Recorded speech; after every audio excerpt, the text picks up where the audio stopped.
一位美国的基督教预言家布兰登·比格斯 （Brandon Biggs） 在2026年1月发出强烈警告，他预言川普总统即将遭到刺杀，而且这场暗杀事件会引爆第3次世界大战。更令人意外的是，他说刺客虽然是俄罗斯人，但幕后黑手牵涉到法国总统马克龙和俄罗斯当局，美国将对欧洲展开前所未有的报复性攻击。美国和欧洲会兵戎相见吗？这听起来难以置信，但布兰登的意象细节惊人，我们不妨一步步来看看其中原委。布兰登·比格斯可不是无名之辈，他早在2024年3月的一段网络直播中曾预告，我看到川普将遭遇刺杀，子弹从他耳边掠过，许多人当时将信将疑。然而几个月后，震惊全美的事件发生了。2024年7月13日，川普在宾夕法尼亚州一场造势集会上真的遇刺，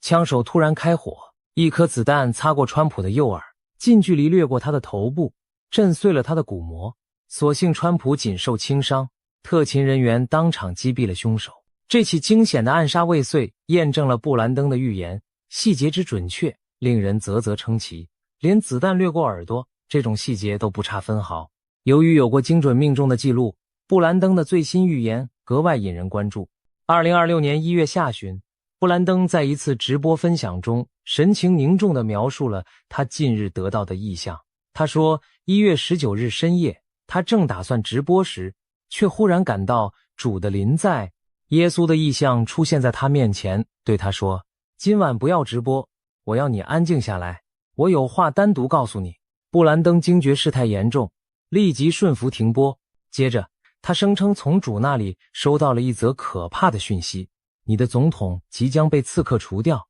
上帝警示他，这将是对美国的一场巨变，要他务必让整个教会为此事代祷。主还责备说，骄傲已经进入川普的心，川普听信了一些不敬虔的人的建议来处理国际事务，结果为灾祸开了一道门。布兰登明白，这一指川普在重返白宫后锋芒毕露，受到了全世界的瞩目和不少赞誉，逐渐有些自满忘形。他身边一些不敬神的人给了他骄纵强硬的策略，让他忘记是上帝拣选了他，并赐予他权柄。如果川普不赶紧谦卑下来，后果将不堪设想。布兰登接着描述了一连串令人不寒而栗的异象。在异象中，他看到川普正站在人生的十字路口，面临一个关于伊朗的重大决策。主一次次催促川普去按下按钮，仿佛暗示川普应对某个威胁采取果断行动。时间所剩无几，然而川普在异象中犹豫不决，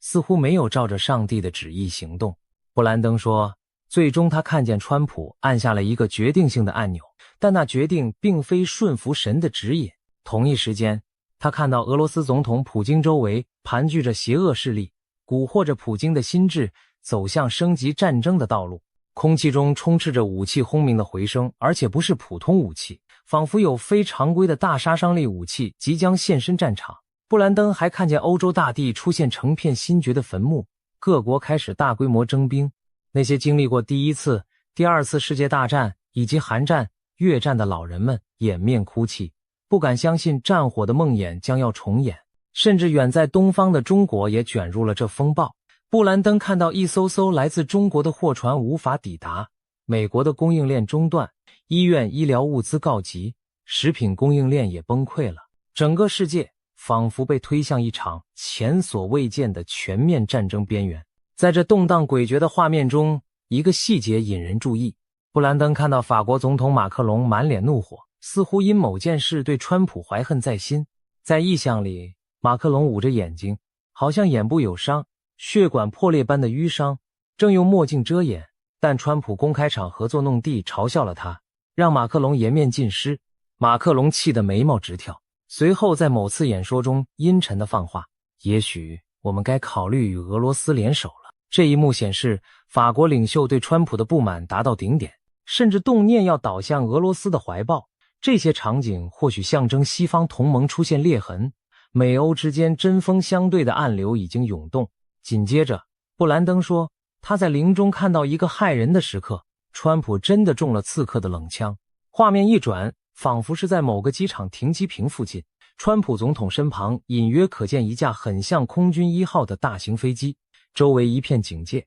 但危机竟然来自极远方的暗处。布兰登仔细描述刺杀的细节，远处地面上浮着一个全身黑衣的狙击手，黑色上衣和长裤，脚穿黑色军靴，头戴一顶特种部队常用的伪装帽，整个人趴伏在地面，如毒蛇般隐蔽耐心。他手中的狙击步枪巨大漆黑，枪口装有消音器，枪上架着高倍精确瞄准镜，甚至枪口还闪着红外跟踪的微光。那是一支大口径武器，布兰登形容口径达到50，可见火力惊人。只见这名刺客屏息凝神，透过瞄准镜紧盯着远方的目标。突然间，一声闷响划破天际，砰！布兰登惊呼，他亲眼看见那致命的子弹撕裂了川普总统的身躯，高速的弹丸几乎洞穿了川普的身体，血花迸现，场面惨烈无比。堂堂美国总统中弹倒地，特勤局人员一瞬间全懵了，他们四下张望，却根本找不到敌人来源，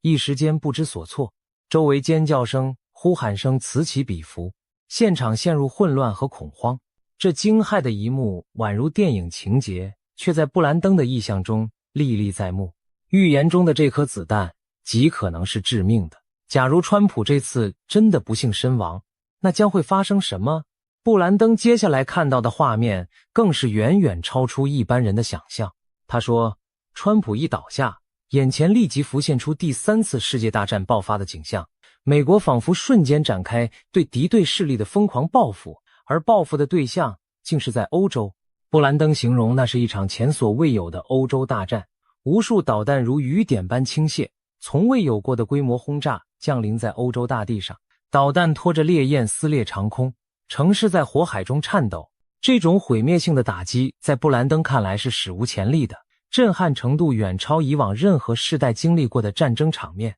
大地震动，万物仿佛哀鸣。布兰登甚至说，他感到整个国家和世界都为之颤抖，一切秩序都被撼动。这场毁灭性打击发生得非常快，非常突然，仿佛早有准备似的。为什么美国能在瞬息之间就对欧洲发动大规模攻击？布兰登透露了一个惊人的细节，川普早已设定了一项极端预案，如果他本人遭遇不测，美军将立刻以残酷武力进行报复。他的意向暗示，在川普的授意下，美国制定了某种玉石俱焚的报复机制，一旦总统被暗杀，美军无需等待冗长程序，就会自动对幕后黑手予以毁灭性打击。这或许解释了导弹雨何以会在刺杀发生后立刻倾泻而下。布兰登说，他所见是一场动用了常规武器的狂轰滥炸，但规模和凶猛程度几乎等同世界末日，各种导弹、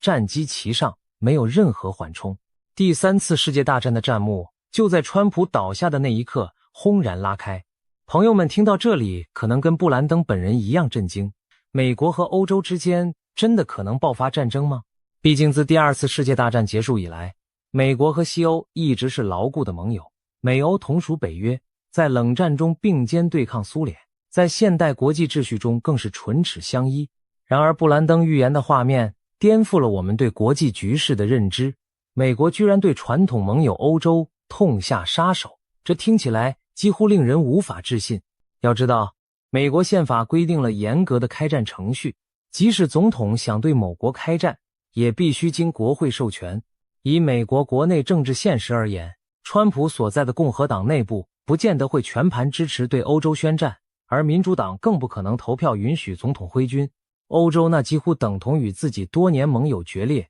自毁长城。正因如此，许多分析人士认为，布兰登意象中那种即时世界大战的场景更像是一种象征或比喻，表示川普若被害，将引发西方世界前所未有的震荡和冲突，而不一定字面上指美军立即轰炸欧洲城市。换句话说，预言中的第3次大战或许象征国际秩序的崩裂，美欧关系急剧恶化，西方盟友反目成仇，全球陷入空前的混乱和对立，人心惶惶。各国迅速选边站队，新的对抗格局形成，即便不真的是导弹齐飞，也很可能出现经济上的全面对抗，外交上的剧烈冲突，甚至局部的军事摩擦，让世界重回几十年前阵营对峙的黑暗时代。然而，我们也不能完全排除极端情况下发生热战的可能。历史上，一些出人意料的事件往往就是大规模战争的导火索。最著名的例子莫过于1914年第一次世界大战的爆发。奥匈帝国的储君斐迪南大公夫妇在塞拉耶佛被一名青年刺客暗杀。谁能想到，一介青年刺客扣动扳机后，不到2个月，欧洲大陆即燃起战火。由于各国同盟条约的连锁反应，这一桩刺杀事件迅速演变成席卷全球的战争浩劫。同样道理，如果2026年美国总统川普果真遇刺，其影响将远远超过美国国内政局本身。首先，凶手的身份和幕后黑手将成为各方角力的焦点。如果证据指向某个国家或势力，美国民众和政界的愤怒将难以抑制，要求报复的呼声会压倒一切。在巨大的悲愤压力下，美国政府未必会按常规行事，很可能火速对外采取军事行动报复，以振奋民心。特别是川普本身在任内就强调以牙还牙的强硬作风，一旦他生前预设了自动报复机制，那么即使国会尚未正式宣战，军方也许已经奉命行动。如此一来，战争就可能先斩后奏的爆发。那么，谁会是美国锁定的报复目标呢？布兰登的意向给出了线索，他明确指出刺客是一名俄罗斯人，但话锋一转，强调这并不一定代表俄国政府直接下令。他更看到法国总统马克龙暗中与刺客谈判，商讨对策，显示此人背后另有图谋，是马克龙和俄国某股势力的合谋。换而言之，预言揭示刺杀川普的阴谋牵涉复杂的国际黑手，并非简单的个人仇杀或恐怖组织行动。那么马克龙和俄罗斯政府为何要如此不惜代价除掉川普？这背后的动机需要仔细解析。先来看俄罗斯方面，从现实政治考量，普京现阶段其实没有明显动机去暗杀川普。川普在政治立场上相对其他美国政客对俄态度算是友好，他过去曾表示欣赏普京的强势作风，主张可以和俄罗斯谈判做生意，并不热衷于像前任那样对俄全面强硬。如果川普在任，美俄关系理论上比在民主党执政时要缓和，普京何苦去冒刺杀美国总统这等惊天风险，自找灭亡？暗杀一国元首通常会被视为战争行为，一旦东窗事发，俄罗斯将面临毁灭性报复，这对普京毫无好处。相反，真正视川普如眼中钉，非除之不可者，很可能是另一方势力，欧洲旧有的全球主义集团与他们幕后的盟友。川普的民族主义议程和美国优先政策，在他第一任期内就令许多欧洲传统建制派领袖如坐针毡。布兰登在分析中指出，马克龙及欧盟那些老牌左派政客长期将川普视为欧洲现存秩序的巨大威胁。回顾川普执政时采取的一系列举措，确实处处损及欧洲旧秩序的利益。例如，川普政府退出巴黎气候协定，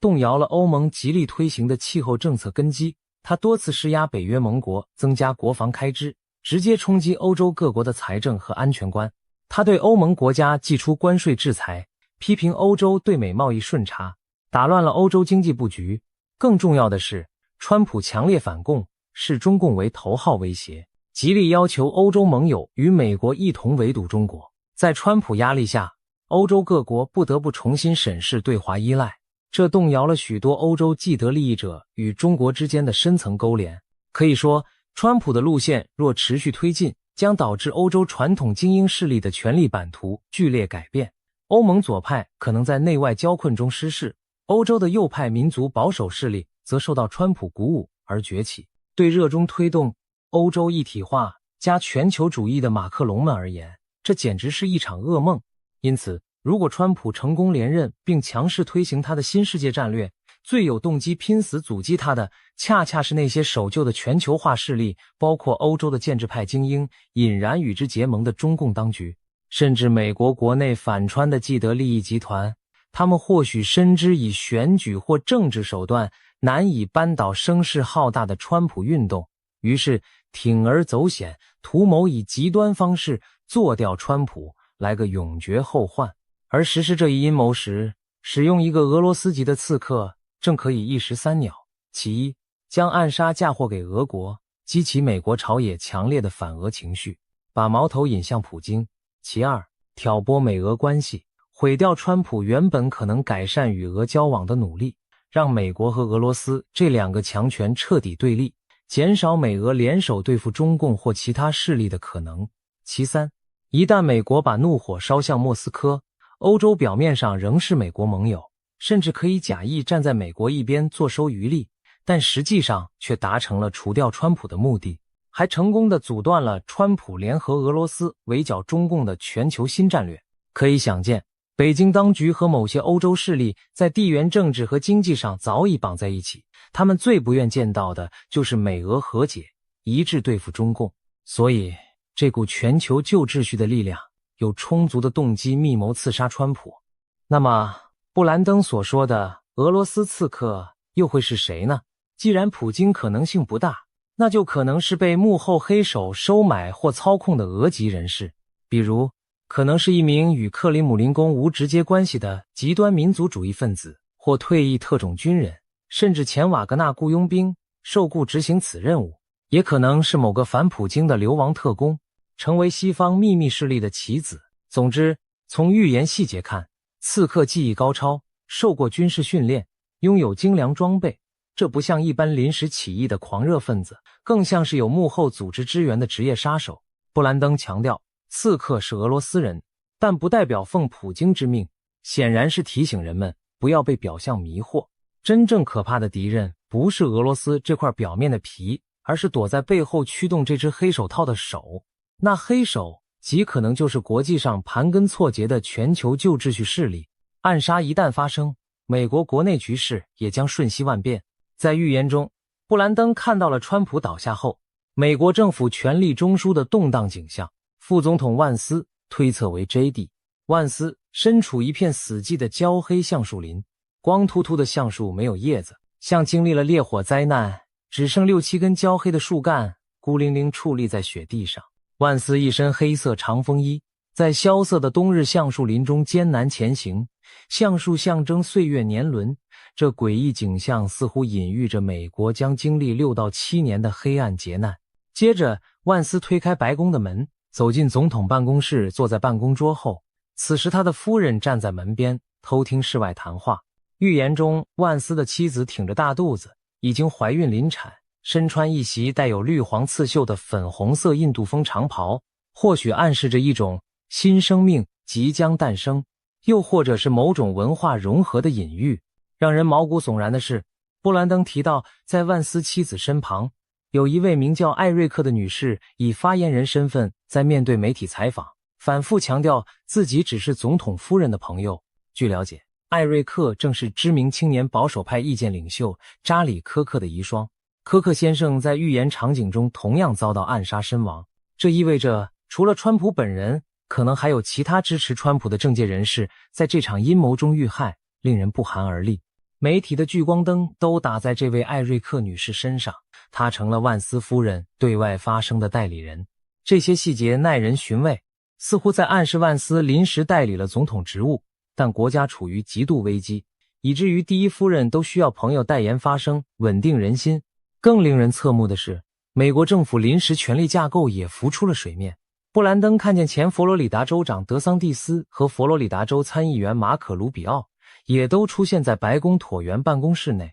其中卢比奥被指为第2号人物，德桑蒂斯则是第3号人物。这令人联想到总统继任顺位。按美国法律，总统殉职后由副总统继任，之后是众议院议长、参议院临时议长，再往后才轮到内阁国务卿等。不过卢比奥和德桑蒂斯都不在法定继任序列的前列，他们同时出现在领导核心，或许意味着在大动荡下，美国政权可能出现非常规权力安排。也许是川普阵营在生前就部署了接班梯队，例如让卢比奥出任新副总统或代理国安高层，德桑蒂斯负责军事或国内安全等，以应对非常时刻。无论具体如何，布兰登的预言揭示出川普一旦出事，美国将进入高度戒严与权力再分配的状态，整个华府如临飓风，权力核心面临洗牌。我们可以想象那场景，白宫上空乌云密布，肃杀的寒风围绕首都呼啸，示威与骚乱可能在全美多地爆发，金融市场也剧烈动荡，川普的支持者震怒悲痛，要求彻查阴谋，报复凶手。反对者中有人幸灾乐祸，也有人担心国家前途，军队和安全部门全面戒备。一场前所未有的国家危机正席卷而来。布兰登用一句话总结他所见：当时美国正处在巨大的动荡之中，简直是人间炼狱。白宫周围刮起了一场前所未有的猛烈风暴。回到预言的源头，布兰登强调这一切并非上帝的心意，而是人类骄傲与邪恶使然。他说主告诉他们把川普高高举起，仿佛美国的救主，但拯救美国的只能是我，上帝。我不将我的荣耀归给任何人，哪怕他是川普总统。这段话寓意深长，或许正是因为太多人，包括川普本人，将川普视作力挽狂澜的救星，这种自负和崇拜已经冒犯了天意。上帝不容有人窃取他的荣耀，所以哪怕是川普若骄矜自恃，不归荣耀给神，也终将自食恶果。傲慢是所有信仰传统中都被严厉警戒的致命弱点。圣经中傲慢被列为7宗罪之首，佛家经典也说慢为3障之首。人类历史中无数英雄豪杰最终败于自负，连天使长路西法、撒旦不过也是因为傲慢背叛上主而堕为魔鬼的。在布兰登眼中，川普目前正面临这样的灵魂考验。如果他不戒除骄傲，谦卑顺服神，他所开启的伟业将遭遇可怕的拦阻。读到这里，也许有人要问，预言既然如此骇人听闻，我们该抱着什么心态去看待？把它当作板上钉钉、无法更改的未来吗？其实，在宗教传统中，预言的意义往往不在于精准预报未来，而在于向世人示警，促使人们改过迁善，以改变未来。布兰登的预言正属于这种条件式预言。他本人一再强调，未来会随着人的回应而改变。也就是说，预言中的灾难并非不可避免。如果我们听到警告后采取行动，命运之路可能大不相同。圣经中有著名的先知约拿的故事，他奉神之命预告，邪恶的尼尼微城40日后必倾覆。可尼尼微人从君王到百姓痛改前非，披麻蒙灰忏悔，上帝便收回成命，灾难没有发生。同样地，布兰登此次将异象公诸于众，就是希望能唤起美国民众和川普阵营的警醒，以祈祷和行动来扭转这场劫难。事实上，布兰登过去的一些预言最终并未发生，他认为这正是因为人们的祈祷产生了作用。例如，他曾预告过美国将出现全国性的大停电、股市崩盘等等，但迄今尚未成真。支持他的人相信，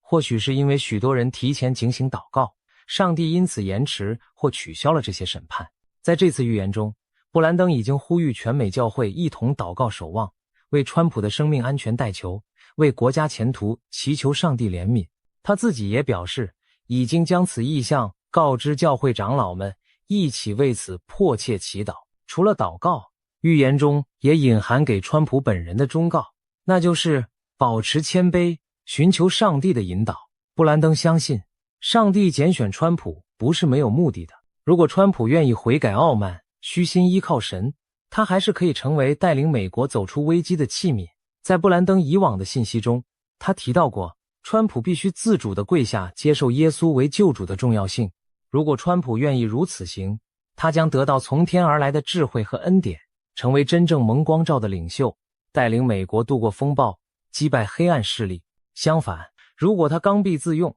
听信不敬虔的谋士，那等待他的就可能是布兰登意象中那条悲剧之路。值得一提的是，布兰登的预言并非孤掌难鸣，在东方世界也有类似的预警在回响。一位自称通晓灵视的华人预言家东方神官曾于2025年9月放出一段视频预言，西方的高龄已经宣布不再保护那位金发的西方大国领袖，因为他不听话，他的对手将不择手段对付他，所以这位领袖随时可能不存在，由他的替身来接管。而一旦如此，该西方大国内部将出现局部内战和重大天灾。这段听来神秘莫测的话，如今回看，难道不正是在暗示川普可能遭遇不测，甚至被替身取代的巨变吗？当时很多人听过只当茶余饭后的灵异谈资，但联想到布兰登的警告，不禁让人背脊发凉。两位风马牛不相及的预言者，居然都点出一位金发领袖可能突然被迫退出的情节，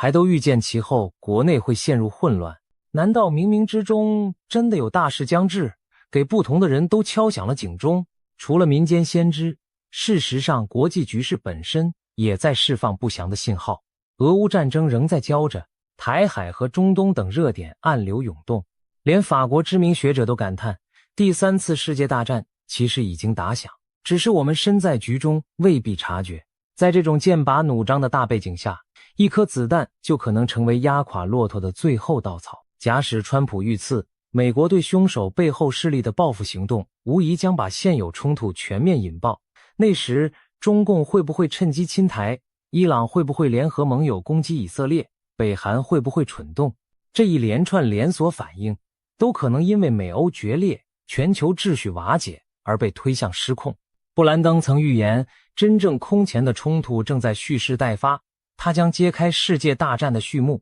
他甚至描述了中东叙利亚发射生化武器攻击以色列，以色列毁灭大马士革，以及土耳其号召阿拉伯联军入侵以色列等可怕场景。如果这些也在未来上演，那无疑就是第三次世界大战的全面爆发。这一切听来虽然恐怖，但也不是没有希望的转机。布兰登强调，在幕后黑暗中将有熊熊燃烧的信仰复兴之火。他看见一边是战争、瘟疫、科技失控等灾难酝酿，但另一边，上帝也在软化人们的心，一场前所未见的属灵觉醒正在酝酿。甚至一些好莱坞明星、科技巨头的灵魂都开始苏醒，投入这场对抗黑暗的属灵复兴。或许上天允许这些危机临近，正是为了击碎人类的傲慢与偏见，使更多人谦卑，寻求更高的意义。在大审判与大复兴的双重剧本中，人类其实握有关键选择权，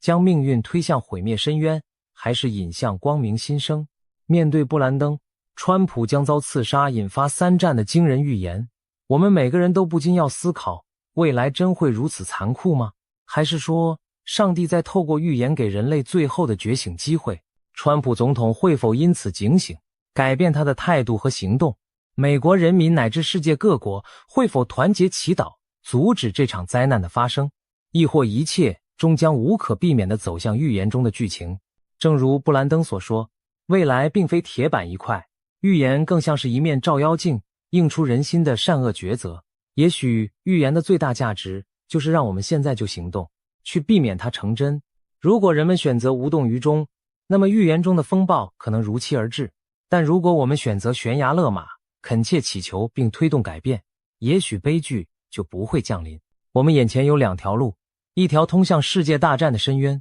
一条则可能迎来道德与信仰的复兴。我们期盼川普和世人能做出正确的选择，让历史朝着更好的方向发展。毕竟，预言的目的从来不是让人坐以待毙，而是唤醒人心，在黑暗中寻找改变的契机。让我们拭目以待，怀抱警醒与希望，祈愿这场预言中的浩劫最终不会成真。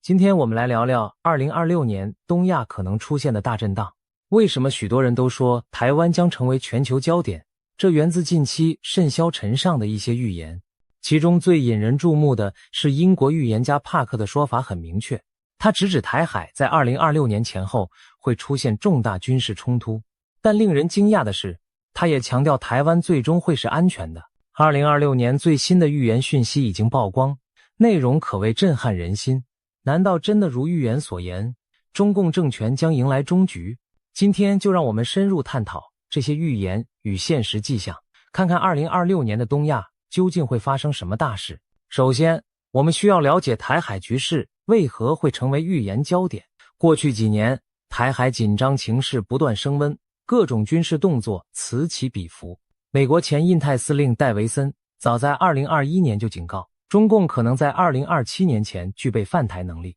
而2025年更被不少军事专家点名为风险高点。有人担心中共可能会在那一年伺机动武。然而，真正让台湾成为全球焦点的是地缘政治格局的巨变。俄乌战争爆发后，国际社会更加关注台海。一旦台海有事，不仅决定两岸命运，更将深刻影响21世纪的国际秩序。正因此，各种预测和传言都围绕着未来几年台海是否爆发战端。而帕克的预言正是众多声音中分外引人瞩目的一个。帕克何许人也？他是一位英国的知名通灵预言家，据称过去曾精准预测川普当选美国总统、新冠疫情全球大流行等事件，因此被一些媒体称为心神鬼先知。当然，预言这种事情从来都饱受争议，但帕克的言论仍然吸引了许多人注意，尤其当他谈到东亚和中国时，他的描述细致而惊人。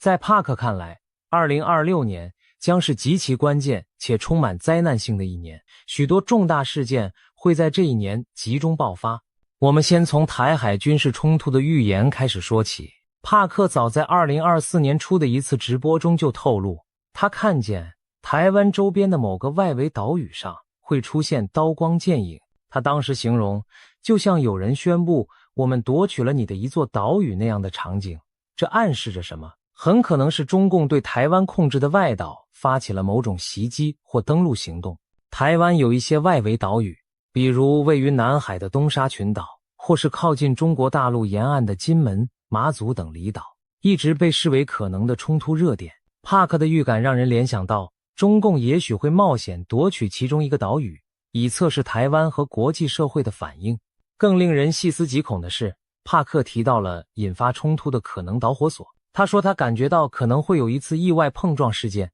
一开始或许是飞机在空中相撞，或者潜艇在海中碰撞，甚至两者都有。这种说法并非凭空乱想，因为近年来台海周边已经发生多起惊险的擦枪走火边缘事件，例如中共军机多次危险贴近美军侦察机或台湾军机，有时仅几公尺之差擦身而过。中共军舰也曾在公海上对美军舰做出高速逼近、逼迫改道的动作。每一次惊险画面曝光，都让人捏一把冷汗。一旦任何一方计算错误发生擦撞坠毁，后果难以想象。帕克正是担心，终有一次这种近距离测试会出意外。试想，如果某架战机在台湾周边领空被撞下来，或者某艘潜艇在台海擦撞沉没，相关各方会不会误判为攻击行为？届时怒火上冲之下，冲突就可能一触即发。帕克甚至将这种场景类比为第3次世界大战的导火索，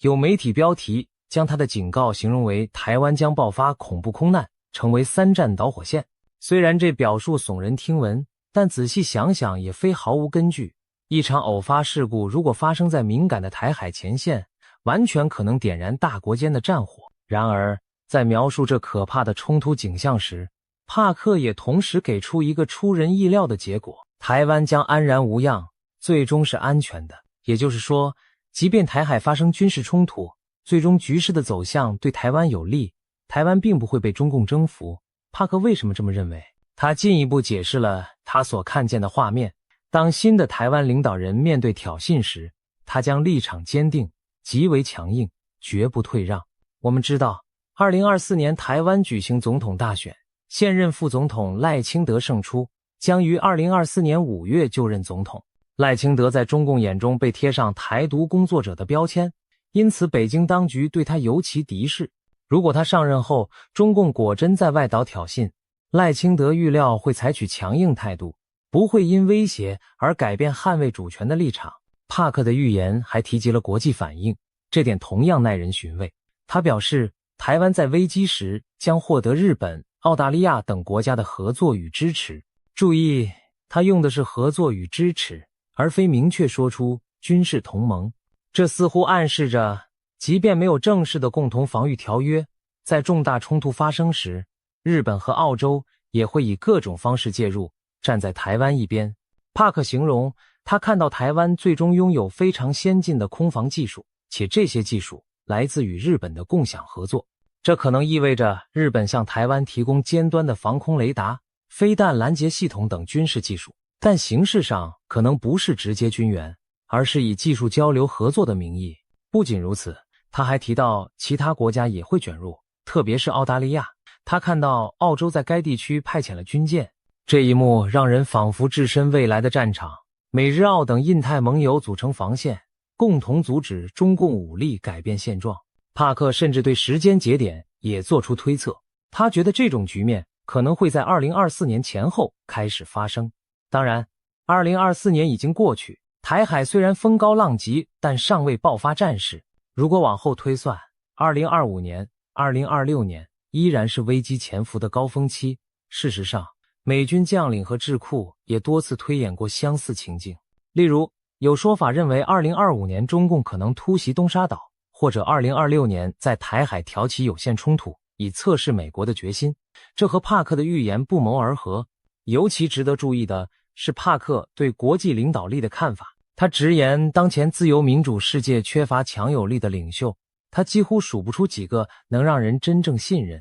并有勇气带领世界走出困境或与强硬对手谈判斡旋的西方领导人。这番话或许是在影射当时美国政府和其他西方国家的现任领导者。在帕克看来，美国现任政府对中共威胁的认识不够深，或者假装看不见。相较之下，日本和澳洲反而有更强的警觉心。美国长期奉行对台湾的战略模糊政策，态度有时摇摆不定，但是日本却清楚地认知到，台湾有事就是日本有事。澳洲也明白，第一岛链一旦失守，自身难保，所以帕克才会预见日本和澳洲将更加积极地参与防卫台湾。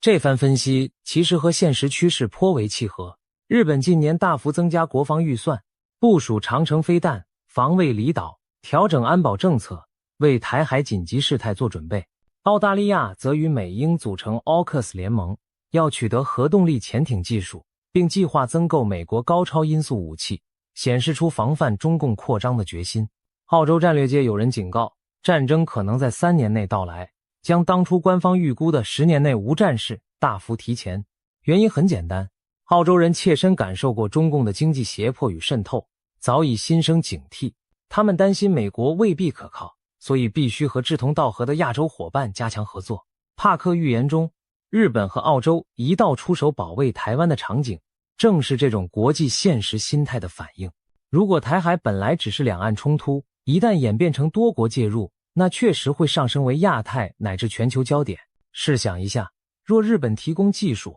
美国提供武器与情报，澳洲派出舰艇，甚至印度等国也施以援手，那么中共将面临一个庞大的国际联盟防线。这样的军事冲突不仅决定台湾存亡，也决定整个东亚力量格局的未来走向。难怪被形容为影响全球秩序的试金石。谈完军事方面，我们再看看帕克对中国内部局势的惊人预言，这一部分才真正让台湾乃至全世界投以震惊的目光。帕克明确指出，他认为2026年标志着中国共产党统治的终结之时。换句话说，他看到中共政权在那一年会发生翻天覆地的变化，甚至倒台。这可是一个石破天惊的预言。要知道，中共执政70余年，其统治看似稳固，尽管近年经历经济下行、防疫风波等挑战，但任何预测中共垮台的说法依然显得大胆。然而帕克言之凿凿，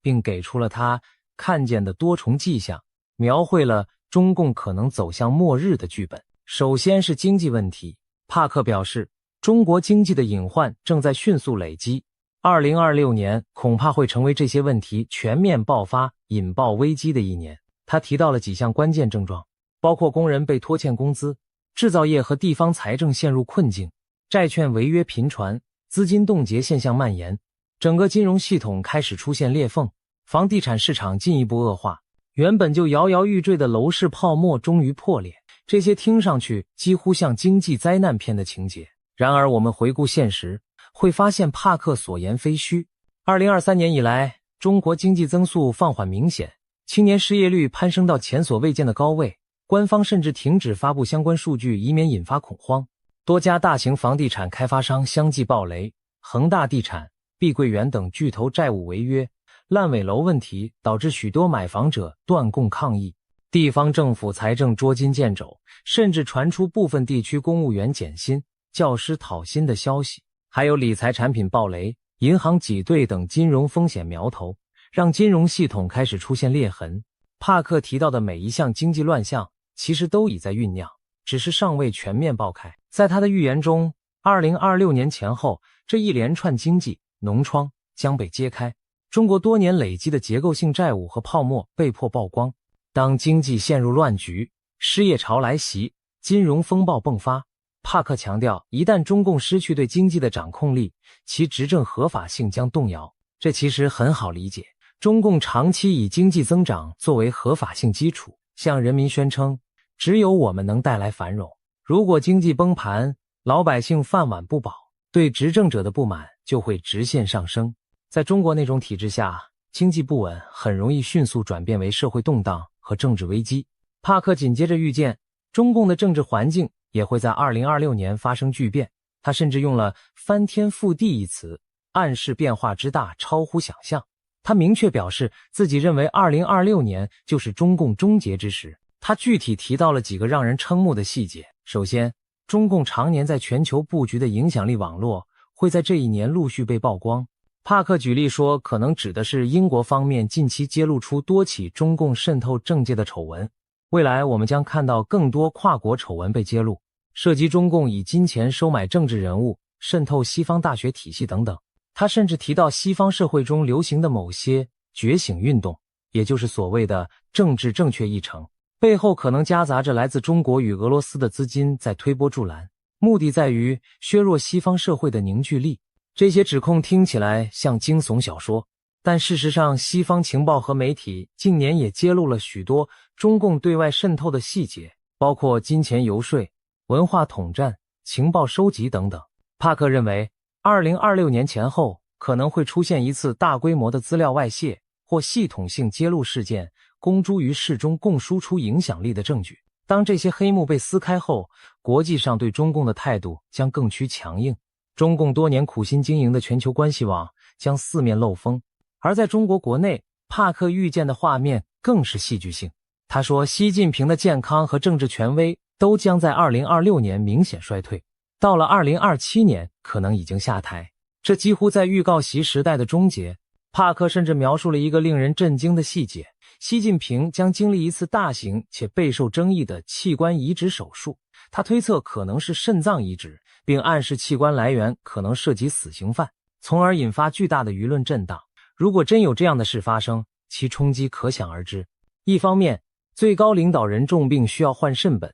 就足以引发权力真空的恐慌。另一方面，非法器官来源的丑闻将成为政治核弹，彻底击毁中共自诩的伪光正形象。值得一提的是，坊间确实长期有习近平健康不佳的传闻，有时他露面走路姿势异样，或久未公开现身，都引发外界猜测。如果帕克所言成真，那意味着习近平可能已无法稳坐权力宝座。更惊险的还在后头，帕克预言同一时期，中国将有一名军方或安全系统的高层人物突然失踪，随后被宣布在诡异情况下死亡。外界将普遍猜测这是一次未遂政变的结果，也就是说，那名高官可能企图发动政变但失败，被清除。这个情节可谓高潮迭起，仿佛政坛惊悚片。然而在对照现实，我们发现中共高层内斗的迹象早已存在。2023年就发生过几桩离奇的人事事件，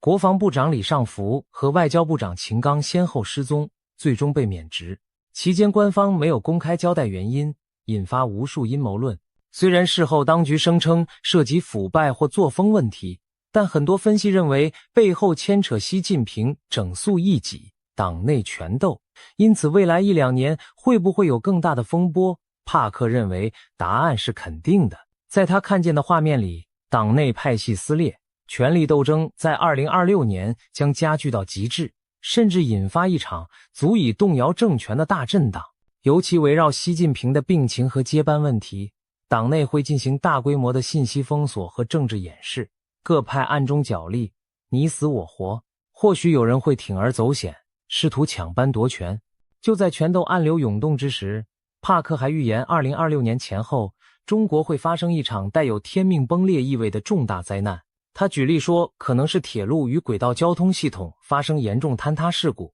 也可能与三峡大坝工程的结构风险有关。总之，将造成大量伤亡，被视为中国工程体系和政权执行能力的象征性转折点。这听起来令人毛骨悚然。难道会有高铁出轨坠桥、大桥断裂，或甚至震慑天下的三峡大坝溃决？我们无从确知。但三峡工程这几个字无疑刺痛许多人的神经。三峡大坝是世界上规模最大的水坝工程，也是中共的形象工程。然而自建成以来，有关其安全隐患的讨论不绝于耳，尤其近年极端天气频发，长江流域洪水接连而至，三峡每逢汛期都面临蓄水与泄洪的两难。如果帕克暗示的灾难真与三峡有关，那将是对中共统治合法性的毁灭性打击。毕竟中国传统观念里，朝代末年常有天灾映衬政权失德，所谓天怒人怨，天命不在。所以2026年若发生严重工程灾难，势必被解读为天意，昭示中共气数将尽。让我们回头看看今年年底发生的一件真事，它似乎验证了帕克部分预言。2025年11月底，香港竟然发生了震惊世人的超级大火灾。香港大埔区一个大型住宅屋苑鸿福苑在进行外墙维修时起火，熊熊烈焰迅速沿着棚架蔓延，烧遍7栋大楼的外墙。这场火灾延烧近2天，造成超过120人罹难，数百人伤亡失踪，是香港近代史上死伤最惨重的事故之一。一时间，香港社会哀痛与震惊交加。而令人寒毛直竖的是，就在火灾发生前不久，帕克才在节目中预言，香港将在年底有大事发生。如今回头看，这场突如其来的大火正是他的预言之应验。帕克在最新的预言中指出，他感觉香港大火背后并不只是意外事故，而是带着强烈政治意味的事件，会在香港社会掀起新一轮的指责与对峙。事实也许正如他所说，火灾发生后，香港舆论开始追究种种管理疏失和黑幕问题。有人质疑维修工程为何使用不阻燃的竹棚和尼龙网，是否有建筑商为了节省成本偷工减料，甚至有人直指香港官场存在官商勾结，制度失火，才酿成这场人祸。这些对政府的愤怒指责，显示香港市民心中积压的不满仍然强烈，并未因高压管制而泯灭。帕克进一步暗示，香港未来将难以平静，可能再次成为风暴的中心。他甚至说，高楼大火可能只是新一轮动荡的导火索，其背后隐藏着与台湾局势、区域政治联动的更大风暴。试想一下这样的场景，2026年前后，香港民众因事故真相问题与政府持续对峙，大陆内部经济困顿，官民矛盾激化，台海这边中共对外挑衅却碰得头破血流，反而激起国际反击，整个东亚局势宛如火药桶周围窜起多道火苗，彼此遥相呼应。帕克还提到一个关键角色，就是印度。他感受到中俄关系在暗中出现了微妙的扭曲，而印度将成为其中博弈的关键角色。这又是怎么回事？我们不妨这样理解，帕克看见俄罗斯境内有一座大型军工厂遭到重创，这不仅仅是油田被袭击导致油价上涨的问题，而是一场更为隐秘、更具战略意味的破坏行为。他说他看到俄罗斯的军工厂正在俄境内被攻击和毁灭。帕克强调，他并不认为中国会直接向乌克兰提供武器，因此那些出现中文标示的武器残骸背后必定有隐情。例如，这是否意味着俄罗斯早就在囤积中国制武器？因为这次暴露，帕克感觉到中俄关系中存在一种微妙诡异的张力。表面上两国并非公开冲突，但私底下围绕武器市场甚至地缘影响力展开了深层博弈。他看到中俄之间的关系线条正在轻微扭曲，而印度将在这场博弈中扮演要角。帕克暗示，这种裂痕目前还不会导致中俄公开决裂，但在2026年前后可能逐渐浮出水面，成为全球地缘政治格局变化的一个隐秘信号。可以想见，如果俄罗斯因战事不利开始对中国有所猜忌，而中国对援助俄罗斯又态度犹疑，那么原本稳固的中俄联盟就可能出现嫌隙。再加上印度崛起后在国际舞台上地位提升，整个大三角关系都在变化，这对东亚局势而言无疑又增添了一层复杂性。说到这里，我们看到帕克描绘的2026年图景是何等惊心动魄。台海有惊险一战，但台湾挺住了。中共内外交困，经济崩盘，政权内斗，政变四起，领导人重病垂危，甚至需要换肾，社会动荡，灾难频仍。香港和国际接连出现针对中共的不利事件，全球力量对比因此改写。难怪帕克用极具灾难性的一年来形容2026年。如果他的预言成真，那对中共而言将是末日狂潮，对东亚而言将是一场地动山摇的大震荡。然而，这一切真的会发生吗？还是说只是巧合与巧妙的推演？在怀疑之前，我们或许该注意到，除了帕克，许多古今中外的预言和迹象也在指向这个年份，仿佛冥冥之中有某种安排。其实早在社群媒体上就流传着奇人王恩庆的传说。这位中国大陆的命理奇人据称曾被京城权贵奉为国师级的人物。他生前对中共的未来做出过一个惊人预言，声称中共红潮的气数只有5位最高领导人将亡于一个丙火年。怎么解释呢？他指中共国旗上的5颗星星代表了中共5代党魁，分别是毛泽东、邓小平、江泽民、胡锦涛、习近平，没有第6颗星，因为第5代党魁就是掘墓人。习近平作为第5任中共最高领导人，将亲手把共产党送进坟墓。而下一个丙火年正是2026年，2026年是丙午年，5行属火，5为马，所以也称为赤马年。令人毛骨悚然的是，这个说法和帕克的预言时间不谋而合。2026年，中共建政77年，自1949年建政起算刚到终点。习近平此时满73岁，虚岁74岁。所谓73、84，阎王不请自己去。中国民间一直有这种说法，觉得人到了73或84岁是个生死关口。虽说这只是迷信巧合，但正如俗语所说，人算不如天算。更有趣的是，还有不少流传在民间的隐晦预言同样指向2026年前后，好似众星拱月般交汇于此。一部在民间秘传的奇书《铁板图》，最后一幅画面就耐人寻味。山谷间有4只黑鸟飞过去了，唯独第5只白色羽毛的鸟半途撞山而亡，鲜血淋漓。旁边还写着一行小字：白羽毛鸟儿撞死在山这边。许多人根据这句话解读，白羽毛的鸟指的就是繁体字习，因为习字上半部像羽毛，暗示习近平最终会折翼半山，飞不过彼岸。民间还有一句玄妙的老话：画江湖，实难逃。据说画指华国锋，因为华语画同音，江指江泽民，胡指胡锦涛，实在某些方言里读作西，实难逃就是说到了习近平这里，中共政权很难逃脱完结的命运。还曾流传过一个离奇的临终遗言故事，有位60多岁的老人，其母亲在文革前去世前经常在家念叨一些奇怪的话：猪死了要刮毛，刮了毛滑溜溜的；炖肉要加水，水开了要沸，最后要熄火。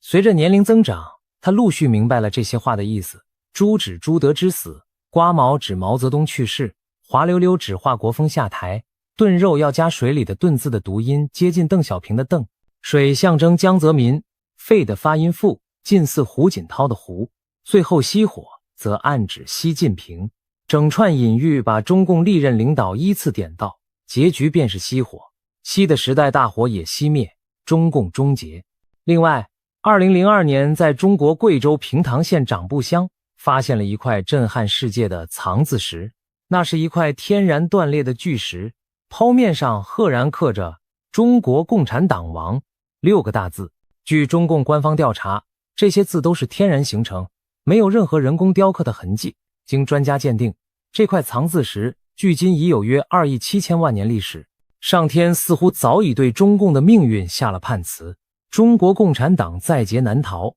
有高人从天象角度解析，认为中共的国运应该是77年，到2026年结束，前后误差不超过1年，也就是说，中共有可能在2025或2026年灭亡。当然，预言终究是预言，未到尘埃落定之时，谁也无法笃定结果。或许帕克的某些细节会有偏差，毕竟未来瞬息万变，而且中共政权看似庞大强势，怎可能说垮就垮？这也是许多理性人士质疑之处。然而历史告诉我们，大帝国的崩溃往往就在顷刻之间。苏联解体前夕，又有几人能料到红色巨人会在一夜之间分崩离析？而现在，中共正面临类似的内外交困，经济荣景不再，社会矛盾暗伏，高层斗争加剧，国际围堵渐强。如果再遇上战事失利或天灾降临，集权体制内部一旦失控，崩盘速度可能远超想象。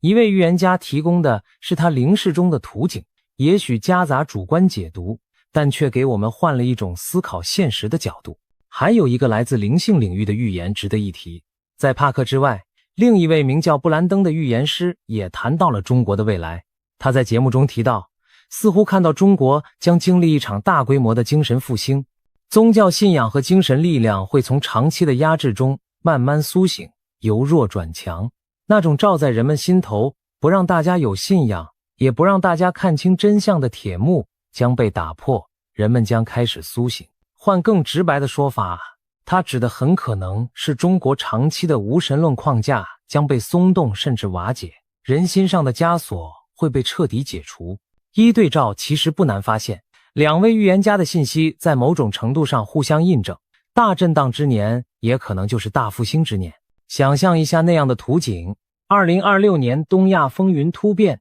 中共统治崩解，在短暂的混乱过后，中国社会挣脱思想枷锁，人们重新寻找信仰和价值观，长久被压抑的良知与传统回归人心，新的政治社会秩序开始萌芽。对世界而言，这将是一场巨大的巨变。一个10几亿人口的大国改朝换代，影响之深远，可比肩1991年苏联解体，甚至犹有过之。届时东亚的政治版图将被重绘，国际格局也将进入新的篇章。而台湾作为这场历史巨浪中的关键一环，将何去何从？从所有预言迹象来看，台湾反而可能在大震荡中稳如磐石，甚至成为带领华人世界走向新纪元的灯塔。台湾多年来坚持民主与自由，经受住了外交孤立和军事威胁的考验。如果中共倒台，那些压在台湾头上的战争阴云将瞬间消散，台湾不再需要天天提心吊胆，防备飞弹与军舰的威胁。而台湾作为成功的民主范本，或许会在中国巨变后发挥更大的作用。可以想见，国际社会将更加重视台湾的战略价值，因为台湾的存在证明了华人社会完全可以在民主制度下繁荣稳定。一旦中国政权更替，台湾可能成为协助大陆重建秩序、提供经验的榜样和桥梁。当然，短期内难免有难民潮、安全外溢等挑战，但长远看，那将是两岸关系和平新生的契机。总而言之，2026年在各种预言中被赋予了浓重的一笔。东亚大震荡，台湾成全球焦点，似乎命中注定要在那一年上演。帕克的预言将信将疑，但他所描绘的脉络，其实我们已隐约看见开端。经济泡沫幻灭的征兆，政治压力锅的喷发，军事对峙的白热化，都在一步步逼近临界点。或许最终的剧情不会与预言者描述的每一细节都吻合，但如果我们静心观察时局，就能发现历史的巨轮确实在向着某个转折点滚动。当那一刻来临时，恐怕世人无不将目光投向台湾海峡，投向北京，投向整个东亚。那将是见证新旧时代交替的历史瞬间。希望届时我们都能平安度过乱局，迎接一个更和平、更自由的新时代。正如古人所云，沉舟侧畔千帆过，病树前头万木春。或许2026年的惊涛骇浪之后，东亚会迎来转机，迎来令人欣慰的春天。到底预言是否灵验，最终还是要由历史给出答案。而身为这个时代的亲历者，我们所能做的就是保持清醒，审慎以对，既不盲信危言，也不掉以轻心。当风暴真的来临时，唯有坚守普世价值和人性良知，才能让我们在巨变中立于不败之地。让我们拭目以待，迎接2026年可能到来的巨大考验与契机。今天我们来聊聊2026年可能发生的那些惊世预言。这些预言来自一位被誉为国际灵媒的女士，名叫朱迪，常年活跃于洛杉矶，拥有通灵和占星背景。她的直觉异常敏锐，累积了25年超自然领域的经验，许多知名人士都是她的客户。近年来，由于一系列惊人的预测成真，朱迪声名大噪。比方说，早在2022年之前，朱迪就预言了俄罗斯会发动战争，结果2022年俄军果然入侵乌克兰，验证了他的先见。朱迪还提前预见了英国女王的离世。当年9月，英女王果然驾崩。此外，他成功预测美国前总统川普将在2024年卷土重来竞选总统。随后川普的确宣布参选，他甚至指出中国最高领导人习近平会在中共20大上顺利连任，这也如期发生。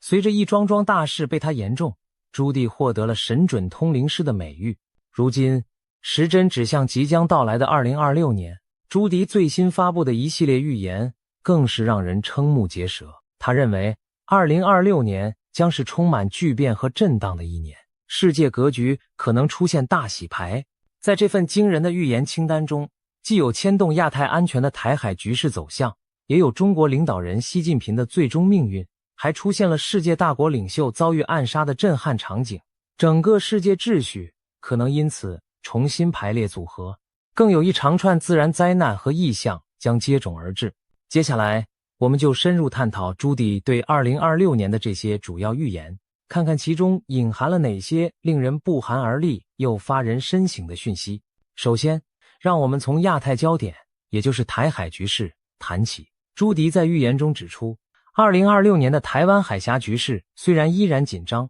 却未必会爆发全面冲突。多年来，台湾海峡一直是国际间最敏感的热点之一，中共军力不断扩张，解放军的战机与军舰频繁在台海周边演习骚扰，时刻测试着台湾的防御底线。事实上，2024年底，台湾将完成新一轮总统大选，民进党候选人赖清德预期将接任总统，而朱棣也曾精准预测了这一结果。新领导人的上任对两岸关系是新的变数，北京可能试图在台湾政权交替之初透过军事高压来下马威，因此2026年初解放军的恫吓行动恐怕更为频繁。然而朱棣的预知画面显示，至少在2026年，台海不会出现大规模战争。中共将在2026年持续加强对台湾周边海空域的巡逻和军事存在，解放军的战机与舰艇甚至会更加频繁地在台湾附近演习，对台湾形成长期高压的态势。但这种咄咄逼人的武力示威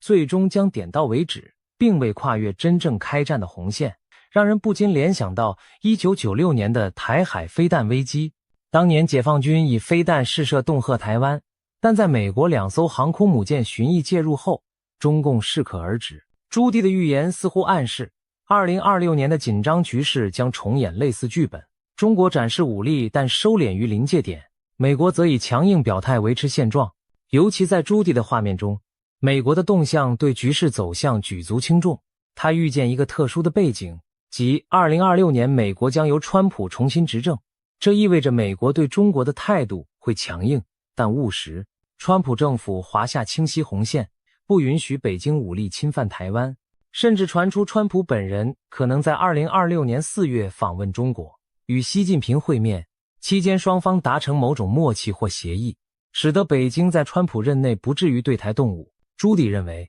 只要美中之间保持一定程度的沟通与交易，北京就会暂时收敛，在台湾问题上避免直接触发与美国的全面冲突。换言之，2026年的台海局势虽然持续紧绷，军事挑衅此起彼伏，但真正大战一触即发的危机将被国际力量所遏制。然而，这种不战不和的局面对台湾而言仍充满压力与挑战。朱棣提到，北京在经济和外交上也会对台湾加大打压力度，比如透过贸易制裁、阻挠台湾参与国际组织等手段来孤立台湾。不过他强调，这些手段对台湾核心产业的影响相当有限，特别是台湾最关键的晶片半导体产业，尽管面临来自大陆的掣肘，预计仍将正常运转，继续在全球科技供应链中扮演不可或缺的角色。换句话说，中国对台湾施加的经济与科技限制无法真正摧毁台湾的产业优势，台湾经济仍将保持韧性。面对高压威胁，台湾民众也展现出坚定不屈的意志。政府积极强化防务部署，争取更多先进武器，同时全社会提高警觉，频繁演练各种防空、防灾措施，以备不时之需。可以说，台湾将在风雨飘摇中锻炼出更强的生存能力，继续在夹缝中坚毅前行。值得注意的是，朱棣在预言台海局势时，还透露了一桩令人匪夷所思的神秘现象。他表示，2026年，人类可能会目睹海洋深处出现一系列诡异的绿色光体，就好似一支潜伏于深海的绿光舰队在暗潮下穿梭。这些绿光物体并非任何常规船只或自然现象，被视为某种不明物体，极可能与外星智慧的活动有关。更惊人的是，他警告这些海底的绿色光点，未来恐会对美国的国家安全构成威胁。试想，在紧张对峙的台海周边海域，除了人类的军舰潜艇之外，若还潜伏着未知势力的神秘舰队，将会给台海局势平添多么扑朔迷离的变数。如此场景，恐怕连美国太空总署、NASA 等权威机构目前都讳莫如深，不敢轻易公开谈论。但朱棣的预言已经抛出了一个引人深思的问题：难道在台海波涛之下，还隐藏着我们未解的秘密？谈完台海，我们再把目光转向北京的中南海。朱棣的预言清单中，一项引人注目的内容，就是中国最高领导人习近平在2026年前后的命运走向。在现实中，习近平自2012年接掌中国以来，打破了中共领导人任期和年龄方面的惯例。他废除了国家主席的任期限制，并在2022年成功连任第3个任期，一路集权至今，成为中国执政时间超过10年的强势领袖。然而，习近平会一直掌权下去吗？朱棣给出了他的答案。根据预言，习近平可能会在未来2年内逐步退出最高权力的位置。朱棣具体提到，中共第21次党代会将于2027年召开，届时习近平将年满74岁，已经超过党内7上8下的非正式规矩，意指中共高官年逾70岁需退位，这形成了一道隐形的年龄门槛。朱棣预见习近平和另一名中共要员蔡奇很可能会在21大之前选择退居2线或者转换职务，把权杖交给新一代领导人。也就是说，到2026年接近尾声时，习近平的政治生涯或许已进入倒计时阶段。那么谁可能接班呢？预言中浮现了一个名字，就是尹洪。尹洪现任地方大员，曾主政上海市委，被视为习近平信任的中生代之一。在朱棣的远见里，尹洪有望在未来跃升为中共最高领袖的人选之一。此外，一个备受关注的名字也出现在朱棣的预言中，这个名字就是胡海峰。胡海峰是前国家主席胡锦涛之子，目前担任地方官职。朱棣暗示，胡海峰将来有可能获得更高的政治地位，成为中共权力舞台上一支不可忽视的力量。如果这些预言成真，中共内部将上演一场新老权力的交接，延续10多年的习近平时代也将告一段落。要知道，习近平在位期间大力反腐，清洗政敌，修改宪法集权，确立了他在体制内的绝对核心地位，如今却可能因年龄和内斗压力不得不放权。这个转折本身就极具戏剧性。朱棣进一步指出，在通往权力交接的过程中，习近平可能会遭遇健康和内部压力的双重问题。他的预见显示，2026年前后，习近平因中共内部权力斗争和沉重的执政压力，身心状况会出现一些警讯。他今年频繁更换亲信官员，例如近来外长和国防部长接连突然遭免职，引发外界揣测党内暗流涌动。朱棣认为，2026年左右，习近平可能不得不将更多日常工作授权给亲信去处理，他本人出席公开活动和高层会议的频率将降低，更倾向透过书面指示遥控政务。这或许是他在高层博弈加剧情况下的一种折中保全方式，暂时隐身幕后，减少露面，以避免成为矛盾焦点，同时保全自身。事实上，2022年中共20大前后，国内外就曾盛传习近平健康不佳乃至发生政变的谣言，虽被证实是虚惊，但也反映出他处境的敏感。如今朱棣预见的这种高处不胜寒的迹象，更让人感到，哪怕权倾一时的强人，终究也有功成身退的一天。如果朱棣的预言可靠，那么2026年对中国政坛而言将是历史性的一年。一方面是习近平统治篇章的落幕，另一方面是新势力的崛起。试想，习近平这位自21世纪第2个10年以来中国最具权势和影响力的人物，可能在短短2年内慢慢淡出权力核心，这对中国乃至全球政局的意义都将非常深远。届时，北京高层的每一丝动向都将牵动各方神经，谁将接班，政策路线会出现什么变化，中国社会将如何适应后习时代，这些问题目前都笼罩在未知之中。但朱棣的远见至少提供了一种可能，习近平的结局也许不是遭政变推翻或意外身亡，而是随着年岁渐长和党内压力增大而有序淡出，把位子让给继任者。如果这种相对平稳的过渡能够实现，对中国而言或许是一种幸运，意味着权力交替将在体制内完成，而不以剧烈动荡的方式上演。无论如何，2026年的中南海风云注定不会平静，全世界也将密切注视这个东方大国最高领袖的未来走向。除了国家间的博弈和领导人的兴衰沉浮，朱棣的预言中还出现了一幕令人震惊的场景：一位举足轻重的世界大国领袖将在2026年遭遇暗杀袭击。这则预言无疑让人倒抽一口冷气。历史上，刺杀国家元首或政府首脑的事件虽然罕见，但每一起都对国际局势产生巨大冲击。若真有大国领袖在2026年遇刺，势必震动全球神经。朱棣并未明确指出这位遭暗杀的领袖是谁，也没有透露事件发生的地点和细节。我们不妨大胆推想几种可能。从国际影响力来看，美国、俄罗斯、中国这三个超级大国的领导人，若有一人在此期间遇刺，无疑称得上大领袖级别的震撼。从地缘政治的敏感度来说，俄罗斯总统或美国总统，甚至中国最高领导人，一旦遭遇此劫，都将引发不可预料的后果。例如，如果是俄罗斯总统普京遭到暗杀企图，俄罗斯国内政局可能巨变，乃至影响正在进行或刚结束的战争走向。如果是不久后上任的美国总统遇刺，美国政治体系和社会都将经历滔天巨浪，全球盟友也会陷入恐慌。至于中国领导人如果遭袭，更是几十年未见的巨变，会令世界对中国政局的稳定性产生极大疑问。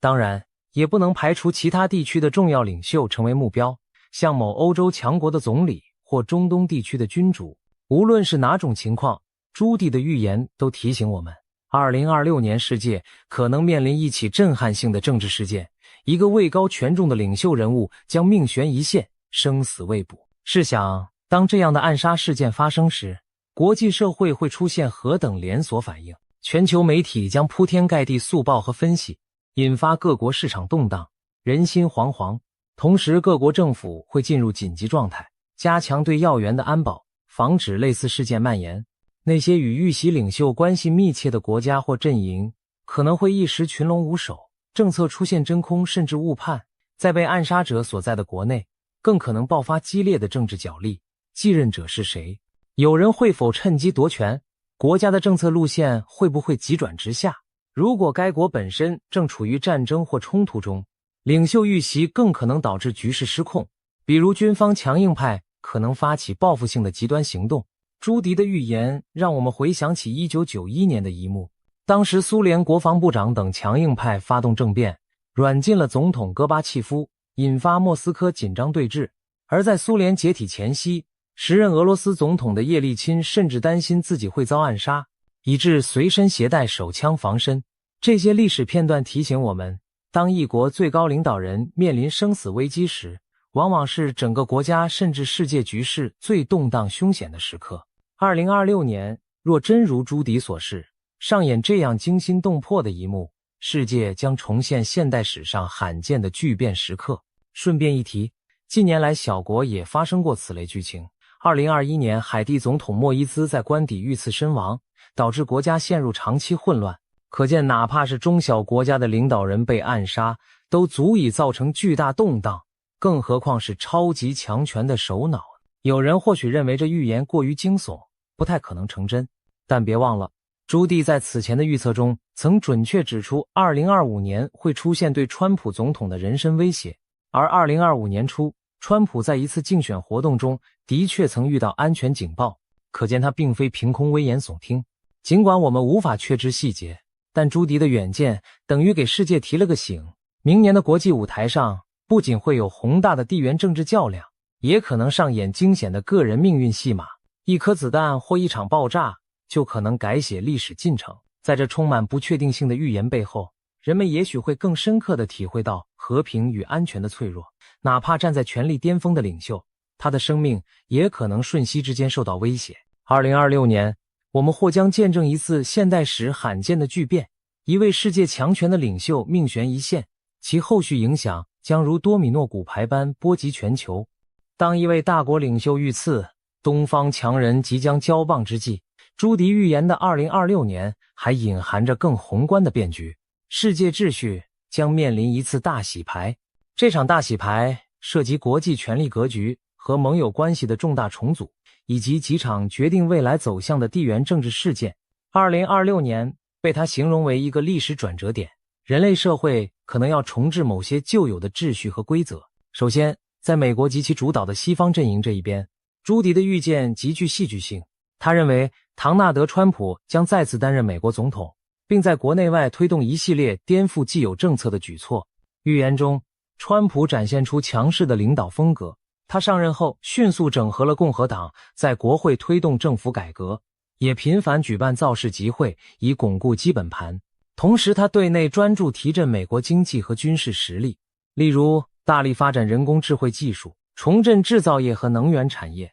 扩张国防开支等，全面提升美国的实力。对外方面，川普则挥舞起他擅长的交易艺术，在全球各地奔走，试图重建美国的全球影响力，扮演交易式外交的仲裁者角色，而不再只是依靠传统盟友架构来维持霸权。尤其值得关注的是，朱迪预期川普在2026年将促成几件关键的国际大事。一是为俄乌战争带来外交解决方案。朱迪预见，美国在川普主导下可能出面斡旋俄罗斯与乌克兰达成某种和解，例如冻结战线、俄军部分撤出占领区等，终结这场拖累欧洲的流血冲突，为自2022年以来的这场战争画下句点。如果成真，这将是欧洲近年最大的转折点之一。战火平息后，乌克兰将加速融入欧洲体系，甚至朝加入欧盟的方向迈进，而俄罗斯也不得不收缩拳头，调整战略。二是中东局势的重大重组。预言提到，以色列总理内塔尼亚胡可能因国内对其交换人质的不满而提前在2026年6月举行选举，但由于缺乏有力的反对派，他预计仍将胜出再任总理。此外，更大的消息是，川普政府可能在背后推动以巴双方走向和谈，给长期动荡的加萨地带带来重建的曙光。如果巴勒斯坦自治政府领导人阿巴斯因年迈卸任，预言称其副手侯赛因·谢赫将暂代领袖，直到举行新选举，这暗示巴勒斯坦政坛也将出现权力过渡。同时，叙利亚由伊朗撑腰的阿萨德政权可能倒台，改变中东的力量版图。美国将强化与土耳其、沙乌地、阿拉伯、卡达、阿联酋等国的联系，以巩固中东的新格局。可以想见，如果美国真能主导结束一场欧洲战争并重塑中东和平，那么其全球领导地位将大为提升，世界秩序也会随之重新排列组合。其次，在欧亚其他地区，洗牌的迹象也处处浮现。东亚方面，日本可能迎来历史性变革。朱迪预言日本将出现首位女性首相高市早苗。一旦高市早苗上台，预期日本内政外交都会明显向右转，更加强硬地捍卫国家利益，包括放宽武器出口限制、扩充军备以及加强情报网络建设。日本的这一转向将使其在亚太格局中扮演更积极且独立的角色，也势必影响未来中日关系和美日同盟走向。再看英国，伦敦政坛也在酝酿变局。预言暗示，脱欧派旗手奈吉尔·法拉吉将成为下一任首相的有力竞争者。如果法拉吉真的入主唐宁街10号，英国的政治光谱将明显右移，对欧盟的态度可能更加强硬或另辟蹊径，与美国的关系则可能更加紧密。欧洲大陆方面，法国总统马克宏被预言在推动2026年预算时遭遇执政危机，可能被迫解散国会提前选举，为法国政局投下不确定性阴影，也可能动摇外界对欧元区经济的信心。意大利和日本类似，经济增长预测低迷，不足 1%， 显示传统强国在新秩序下面临的压力。相反地，印度正崛起为全球第4大经济体，已超越日本。在安达曼海发现的大型油田将大幅增进其能源自给能力。同时，印度积极发展半导体和人工智慧产业，并透过强有力的政府举措扶植高科技，与美国的双边贸易额节节攀升，预计在2026年达到3000亿美元规模。在新的世界秩序中，印度正成为一支无法忽视的力量，在经济和科技上与中美分庭抗礼。除了超级强国之外，一些区域国家的政局变化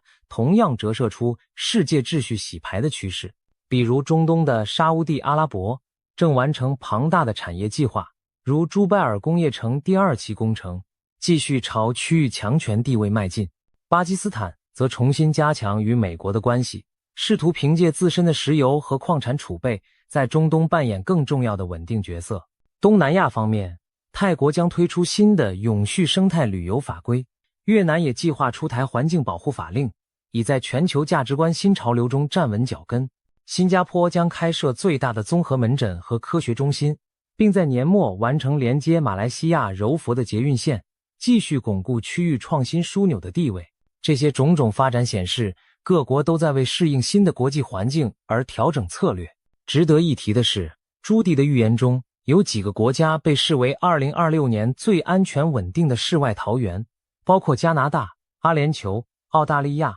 荷兰、瑞士、丹麦、纽西兰以及日本。看来在风云变色的年代里，这些国家将相对保持平静与繁荣，成为动荡世界中的避风港。综合来看，朱迪描绘的2026年世界正走向一个旧平衡被打破而新平衡尚未稳固的阶段。美国试图重新掌舵国际秩序，但方式较以往更灵活实用。中国在领导人交替和内部转型中暂时收敛锋芒。欧洲内部政治经济充满变数，新兴力量如印度等则抓住机遇迅速壮大。同时，一些令人匪夷所思的因素也在浮现，比如前述与外星文明有关的征兆。世界秩序的大洗牌往往意味着动荡与机遇并存。对许多国家而言，这既是挑战，也是重新定位的契机。新的同盟可能形成，旧的对立可能淡化或转移，共识与冲突都将在重组后以新面貌出现。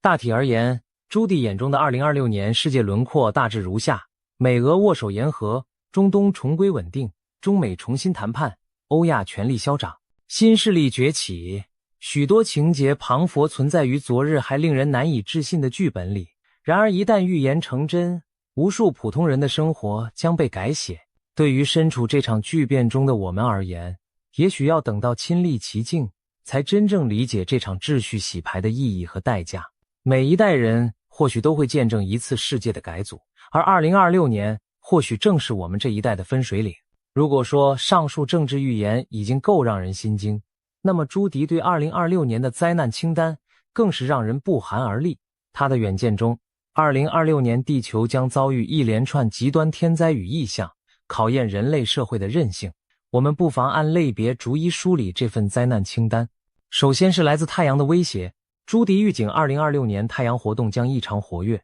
强烈的太阳风暴可能袭击地球，引发地磁扰动。届时，全球通讯系统会因太阳风暴而大范围故障，多个国家可能出现网络中断、卫星讯号丧失的情况，一些电力和导航系统也会受到影响，进而危及交通和工业运行。人们或许将首次真切感受到，我们高度依赖的科技文明在宇宙力量面前是多么脆弱。当网络和卫星导航突然失灵时，城市可能陷入混乱。这绝非危言耸听。在朱迪的预言里，太阳的怒火提醒着整个地球村，我们头顶的那颗恒星既赐予生命，也能带来灾难。人类在太空天气面前依然缺乏足够的防范能力。接下来，大气异常将引发极端天候。预言显示，2026年的冬季气候反常，全球多地将出现剧烈的寒潮和热浪交替。北美洲北部、中西部地区将遭遇远超往年的严寒，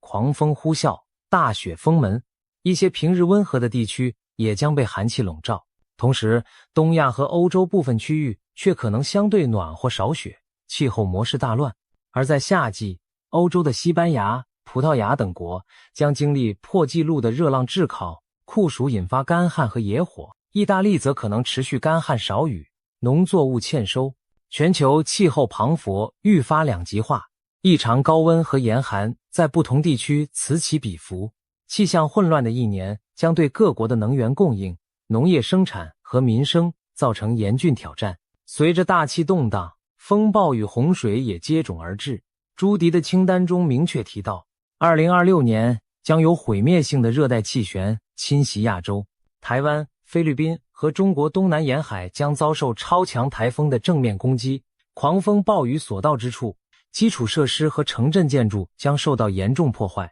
大批居民被迫疏散。另外，菲律宾中部的坎拉翁火山预计在2026年喷发，其火山灰将飘散至泰国和中国南方部分地区，导致空气品质恶化和航班中断。东南亚多国如越南、柬埔寨、印尼还将出现突发暴雨引发的严重洪水，旅游胜地被淹，道路和村庄陷入泥沼，短暂瘫痪当地经济活动。欧洲方面，极端干旱使南欧饱受炙烤的同时，北欧一些地区却可能遭遇暴雨和河川泛滥，甚至有迹象显示英国的重要电力或供水设施可能遭到骇客攻击，导致局部地区停电、停水和基础设施瘫痪。地球的怒吼还不止于风雨雷电，预言中，地震将在2026年频繁上演，多个地区都榜上有名。其中，亚洲的日本东京可能遭遇强震，美国的西岸、洛杉矶、旧金山、西雅图和东岸、纽约都可能感受到 6.0 级以上的剧烈摇晃。太平洋火环带上的阿拉斯加、菲律宾群岛、墨西哥、纽西兰等地也难以幸免。一些城市的高楼会在深夜突然晃动，人们不得不仓皇逃到街头，部分老旧建筑物恐怕会在强震中化为瓦砾。朱棣勾勒出的画面旁佛在提示，2026年将是强震频发的一年，地壳运动仍然潜藏着未知威胁。其中若有一场强震发生在政局脆弱的缅甸，可能动摇该国本就不稳定的局势，诱发新的内乱，甚至波及邻国。朱棣还暗示，缅甸地震后，泰国与柬埔寨交界地区的紧张摩擦可能升温，可见自然灾难还可能诱发人为冲突。与此同时，非洲大地则在炙热的太阳下经受另一种灾难，那就是干旱与饥荒。预言指出，非洲南部多国，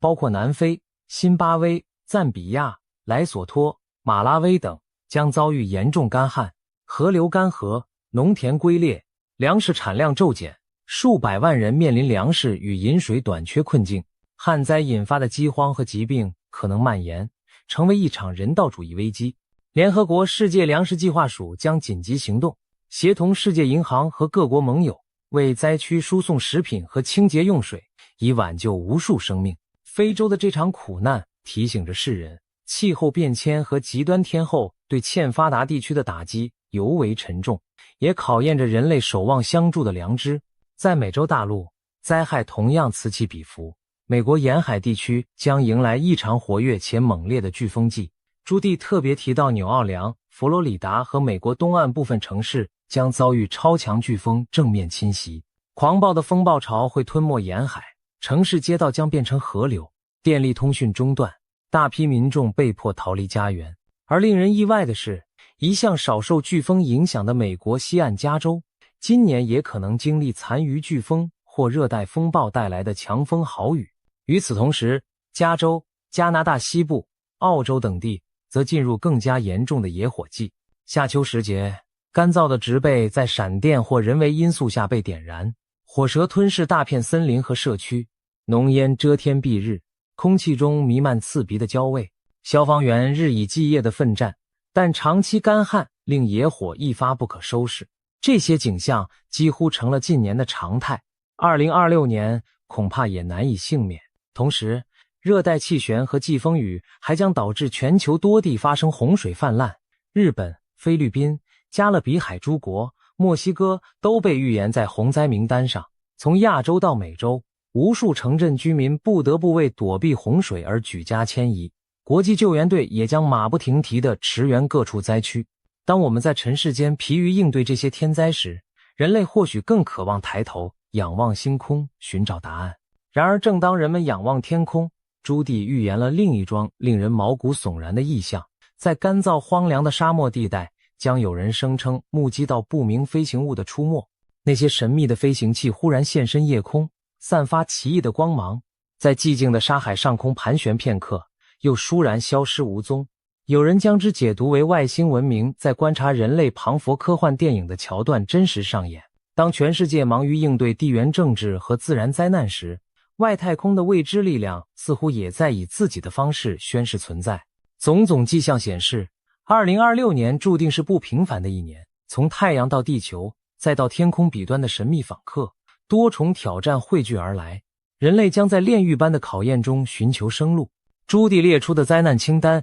让我们深刻体认到，大自然与未知力量的威力远远超出人类的掌控范围。在高楼林立、科技昌明的21世纪，人类往往自信可以驾驭环境、预测未来，但一连串的飓风、地震、火山和来自天际的风暴就足以轻易颠覆这种信念。如果2026年的景象真如预言所述，我们唯有加强全球合作，共同提升防灾减灾能力，同时对天地心存敬畏，唯有尊重大自然的规律，谦卑审慎的发展，我们才能在灾难频仍的未来求得生存与延续。回顾朱迪对2026年的整体预言，我们庞佛看到一幅充满戏剧性和矛盾交织的未来图景。国际政治上，大国角力与罕见事件并存，科技进步与伦理挑战相伴，自然界中灾害频仍又奇事丛生，给人类社会带来重重考验。这些预言有的耸动惊人，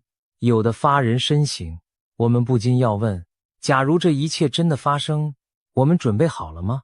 也许有人对这些超前的预知持半信半疑态度，但历史告诉我们，许多改变世界的时刻往往在发生前都很少有人预料到。朱棣的天赋让他在混沌中瞥见未来的一角，虽然未来始终充满变数，但他的远见给我们提供了一种独特视角，把可能发生的危机与转机预先展现在我们眼前。他提出这些警示，并非让人陷入恐惧绝望，而是提醒世人保持警觉和思考。如果2026年真如朱棣所言，是一个破旧立新的历史关口，那么身处其中的我们或许也该重新审视什么才是真正重要的。当政权更迭、秩序洗牌时，我们能否从历史的兴衰中汲取教训，避免重蹈覆辙？当天灾人祸接踵而至时，我们能否团结合作，以人性的光辉战胜困难？朱棣预言中的一个细节耐人寻味，他说2026年将带有一种精神性的震动，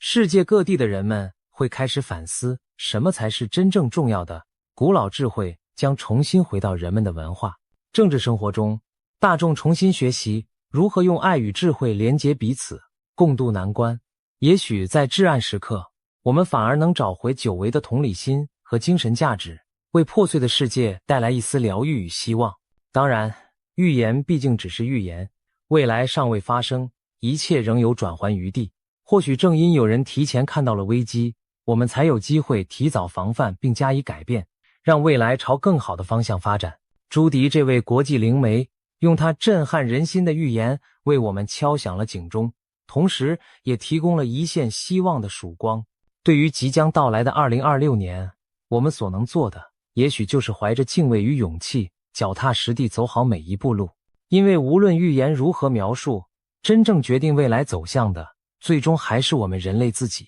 让我们怀着谨慎而积极的心态，迎接2026年的到来吧。即便前路险峻，人类文明仍在继续进步。届时，全球将共同举办史上首次由美国、加拿大和墨西哥合办的世界杯足球赛。体育盛宴或许能在动荡中凝聚人心。美国太空总署预计在该年创造历史，送首位女性航天员登上月球，重新点燃人类探索太空的热忱。科技和医疗领域也传来捷报，科学家将利用 3D 列印技术帮助瘫痪患者重新站起，人工智慧辅助诊疗让疑难杂症更快获得准确诊断。即便风雨欲来，人类并非束手无策，在许多方面我们依然勇敢前行。或许风暴无可避免，但当乱云飞渡之际，我们仍可以选择守护希望，在巨变中寻找成长，在灾难中磨砺智慧。愿朱迪的预言能为我们点亮一盏警示的明灯，使我们在面对未知未来时更懂得团结、自省与珍惜。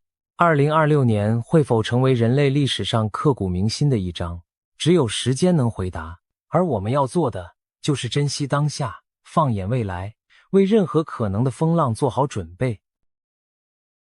今天全世界各地的神秘预言纷纷出炉，不约而同指向一件事：2026年恐怕将是动荡不安的一年。从东方到西方，无论是泰国的灵媒、印度的占星师，还是美国的通灵者，都发出了惊人的警告。未来几个月内，是否真的会有战争爆发？一场前所未见的瘟疫是否正在逼近？甚至连去年离奇身亡的明星于朦胧，似乎都透过灵界带来了某种天机。今天我们就来深入探讨这些预言背后的故事，看看2026年究竟隐藏着什么样的危机与转机。首先要讲的是泰国最近声名大噪的预言家普莱师傅。这位被称为泰国第一神婆的灵媒，在当地可是备受瞩目。为什么大家这么相信他？因为普莱的几次预言精准应验，让人不得不佩服他的天线之灵敏。地震先见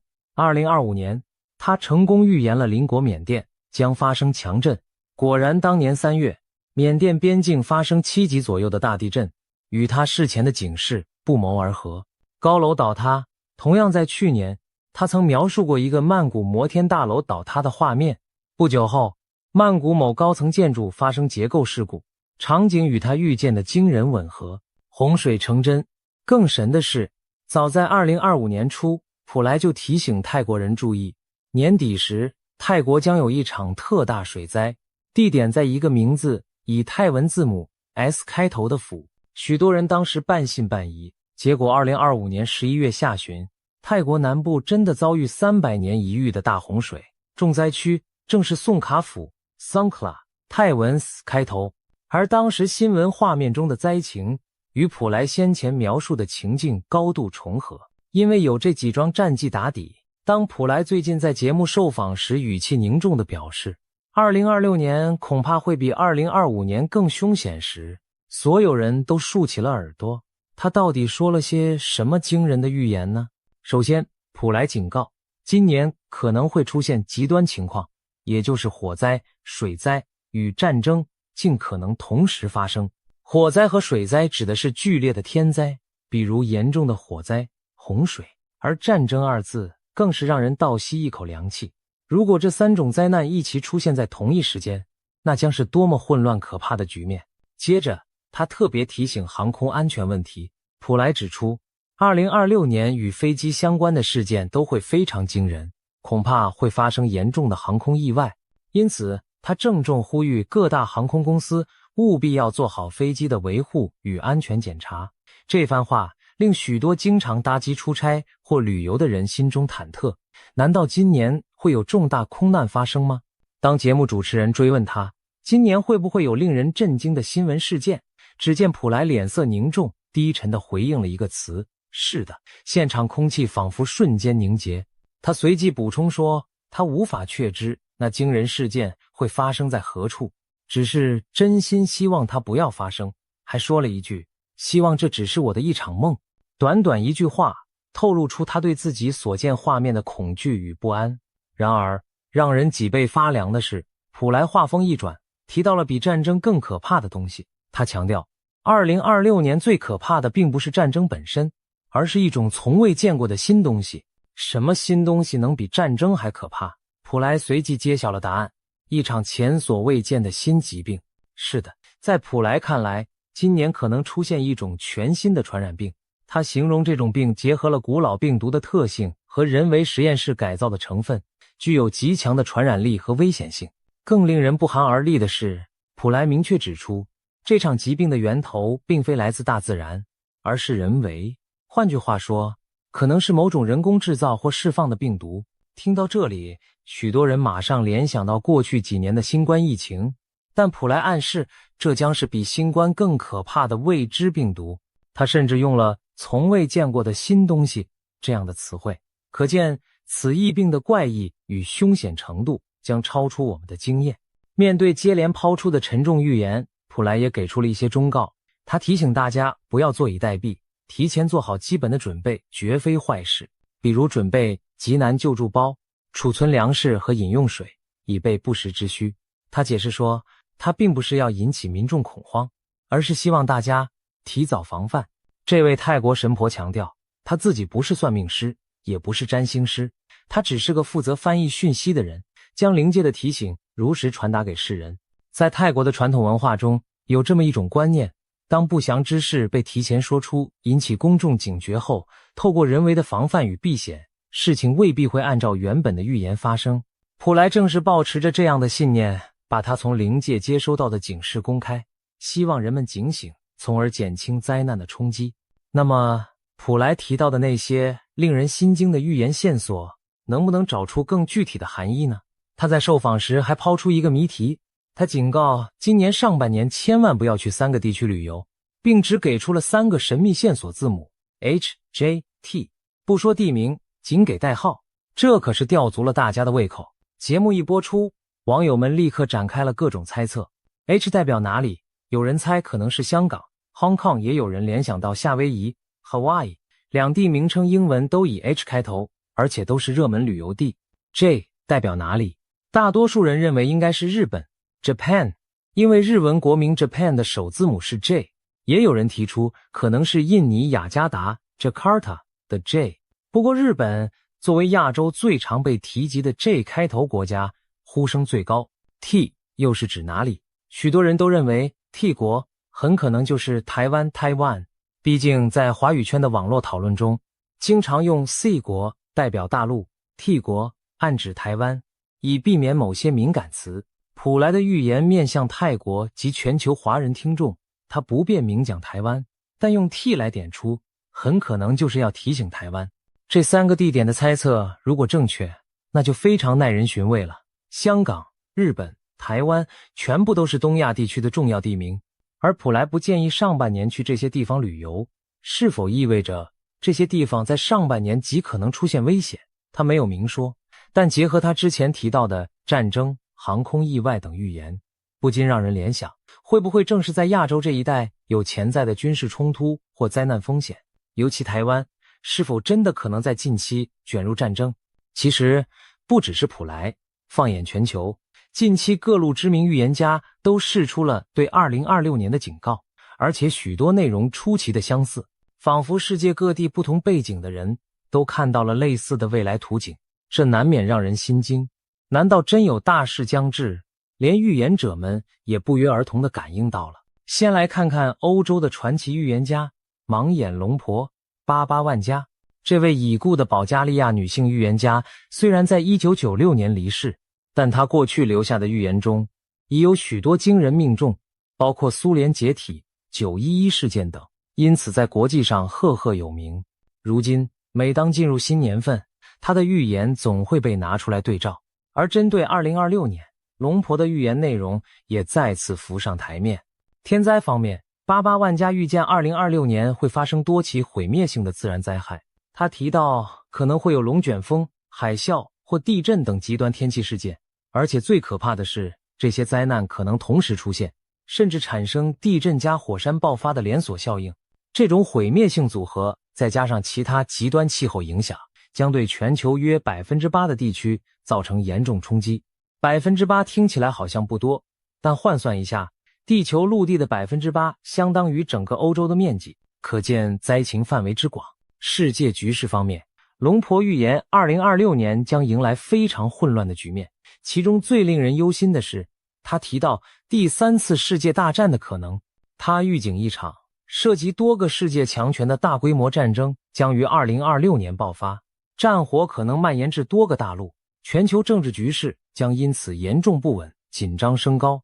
换言之，他看到了世界大战级别的冲突隐患。具体地缘细节，有传言指出，巴巴万加曾说大陆将接管台湾，而俄罗斯与美国之间将出现直接对抗。这听起来是不是很耳熟？没错，这几乎就是台海冲突引发中美俄卷入的格局。如果中国大陆真的动手，武力犯台，台湾被接管，那美国势必要有所行动。俄罗斯作为中国的战略伙伴也可能掺和，一来一往，正是一幅大战爆发的场景。经济方面，龙婆还预言了新的全球经济危机。他提到2026年可能出现第3次全球性的金融危机，至少是一场重大经济衰退，这可能包括股市崩盘、恶性通货膨胀，甚至货币体系的瓦解。在战争阴影下，经济剧烈动荡并不奇怪。如果战争与经济危机双重爆发，那真是对人类承受力的巨大考验，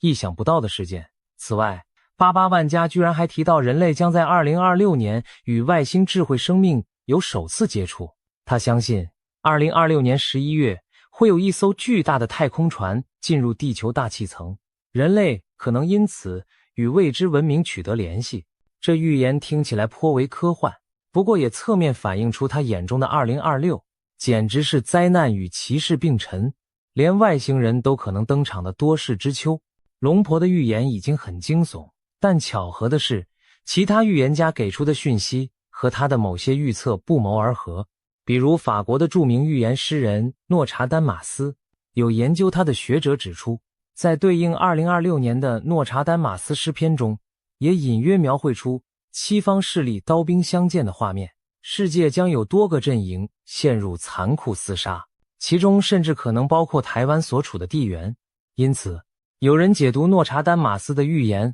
为台湾将被卷入一场致命战争多国角力。虽然这些解读带有主观成分，但和前面88万家普莱的说法竟有惊人的相似之处，都指向台海局势可能引爆国际战火。再看印度的预言，最近有印度神童之称的年轻占星师阿南德也发表了他对2026年的最新预测，引起广泛讨论。阿南德强调2026年将迎来一个400年一遇的重要转折点。他在分析中点明了4个高风险国家：中国、菲律宾、北韩和日本。这几个国家在2026年特别需要注意动荡风险。值得注意的是，这4国之中，中国、日本都与台海局势密切相关，菲律宾位处南海，北韩在东北亚，也都牵动区域安全。此外，阿南德提醒2026年有3个关键时段，4月、7月和11月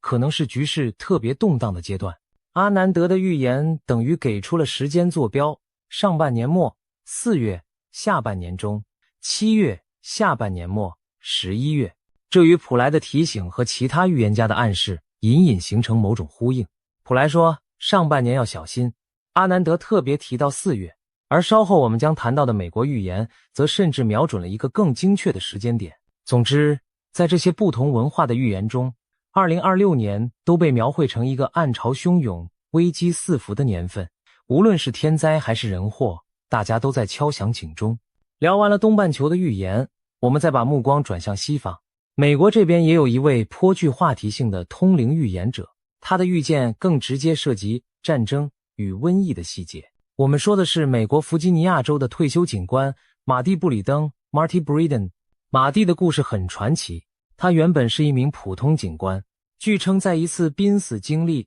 NDE 之后，突然开启了某种异于常人的感知能力，开始接收到未来图景。虽然很多人对此将信将疑，但马蒂过去分享的一些意象有相当程度的应验，因此他在预言圈小有名气。而这一次，马蒂所看到的未来画面更加具体惊人。他声称自己清楚地看到了瘟疫爆发的时间点，也就是说，他不仅感知到会有大规模疫情，甚至知道大概会在何时降临。这点和普莱的预言形成有趣对比。普莱知道会有 X 疾病来袭，但没透露时间，而马蒂似乎把时间给补上了。马蒂到底预见了什么时间呢？根据一些转述，他提到2026年将出现一个最危险的月份。虽然他在公开场合没有明讲是哪一月，但不少分析者推测，很可能就是今年春季某个时候。有人猜测是3月或4月左右，因为那往往是流感等疫情最容易蔓延变异的时节。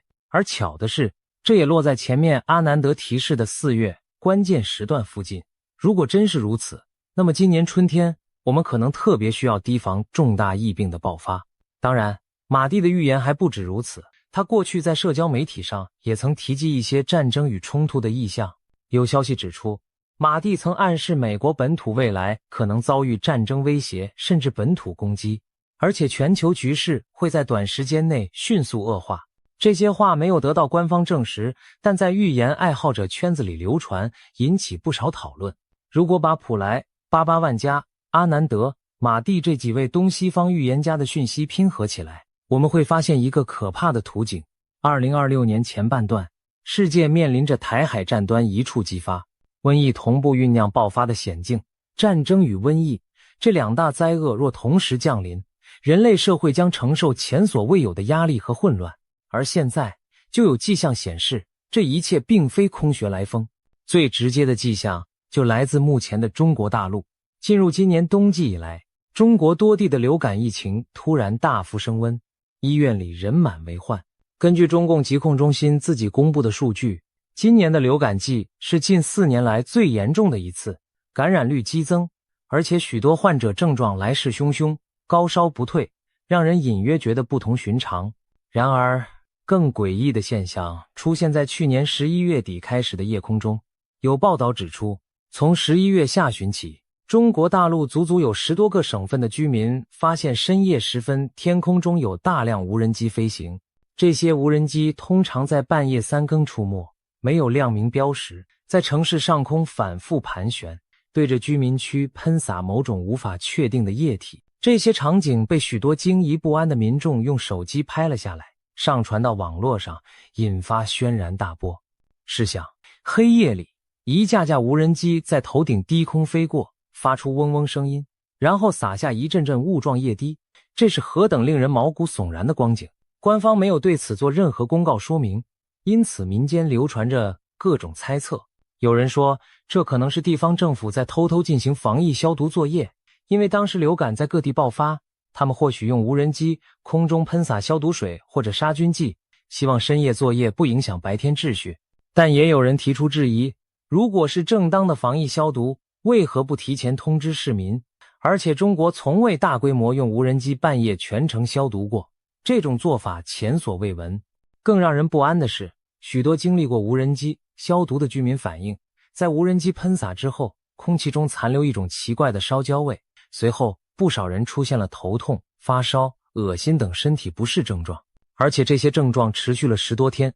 仍未痊愈，比一般流感还缠人。这些反常情况让大家不得不怀疑，那些深夜无人机到底在撒什么？真的是无害的消毒药剂吗？怎么闻起来焦臭刺鼻，还让人久久生病？谣言很快四起，有网友胆战心惊地猜测，该不会是有人在偷偷投毒吧？甚至有激烈的说法认为，这会不会是某种生化武器试验，或者预先投放病毒的行动？因为无人机涉及面广，不可能是个别恶作剧，一定有统一部署。而官方对民间的种种提问与恐慌保持沉默，既不承认也不否认，这反而加深了人们心中的恐惧和猜疑。事情传得沸沸扬扬之际，连灵异圈的人士也坐不住了。去年12月11日，一位活跃的台湾灵性博主，网名昵称仙女星系的絮语，干脆动用通灵手段来探查此事的真相。他在自己的节目中冥想连结了大天使拉斐尔。在西方传统中，拉斐尔是掌管疗愈的高阶天使，如果涉及疾病瘟疫，他或许最有发言权。这位博主请教拉斐尔，那些深夜无人机喷洒不明液体到底是在做什么？根据这位博主之后的转述，大天使拉斐尔给出了相当直接而惊人的回答，本质上这就是一场可怕的生化攻击。拉斐尔表示，在那些无人机喷洒的液体中含有经过人为改造的病毒成分，不是天然产物，其目的就是提高病毒的致病性与感染力，让更多的人容易生病且更难痊愈。也就是说，有人在散播让人久病不愈的东西，而这种恶意行为显然违背天道，难怪会惊动神界来揭露。拉斐尔还进一步指出，当前整个地球正处于一个极其关键的转折期，特别是从2025年到2027年这3年。而最近发生的这些骇人事件，如深夜无人机、生化疑云，都和中国在此刻所面临的命运转折高度相关。言下之意，中国正在经历一场重大的变局，而瘟疫可能正是这场变局中的一环。天使的这番揭露令人背脊发凉，若其所言属实，那意味着最近中国的怪异疫情并非自然爆发，而是人为刻意策划。有人也许会问，谁会疯到在自己国土上释放病毒，害自己人民？但历史上苦肉计并非没有先例。有阴谋论者认为，或许是某些势力为了转移国内矛盾或创造非常状态，不惜引爆一场疫情来达成政治目的。这种推测听起来骇人听闻，却并非全无根据。至少拉斐尔的灵讯和普莱的预言都划出了同样的重点，一种人为的致命疾病正在酝酿。如此看来，普莱口中的那个从未见过的新东西，很可能就是这场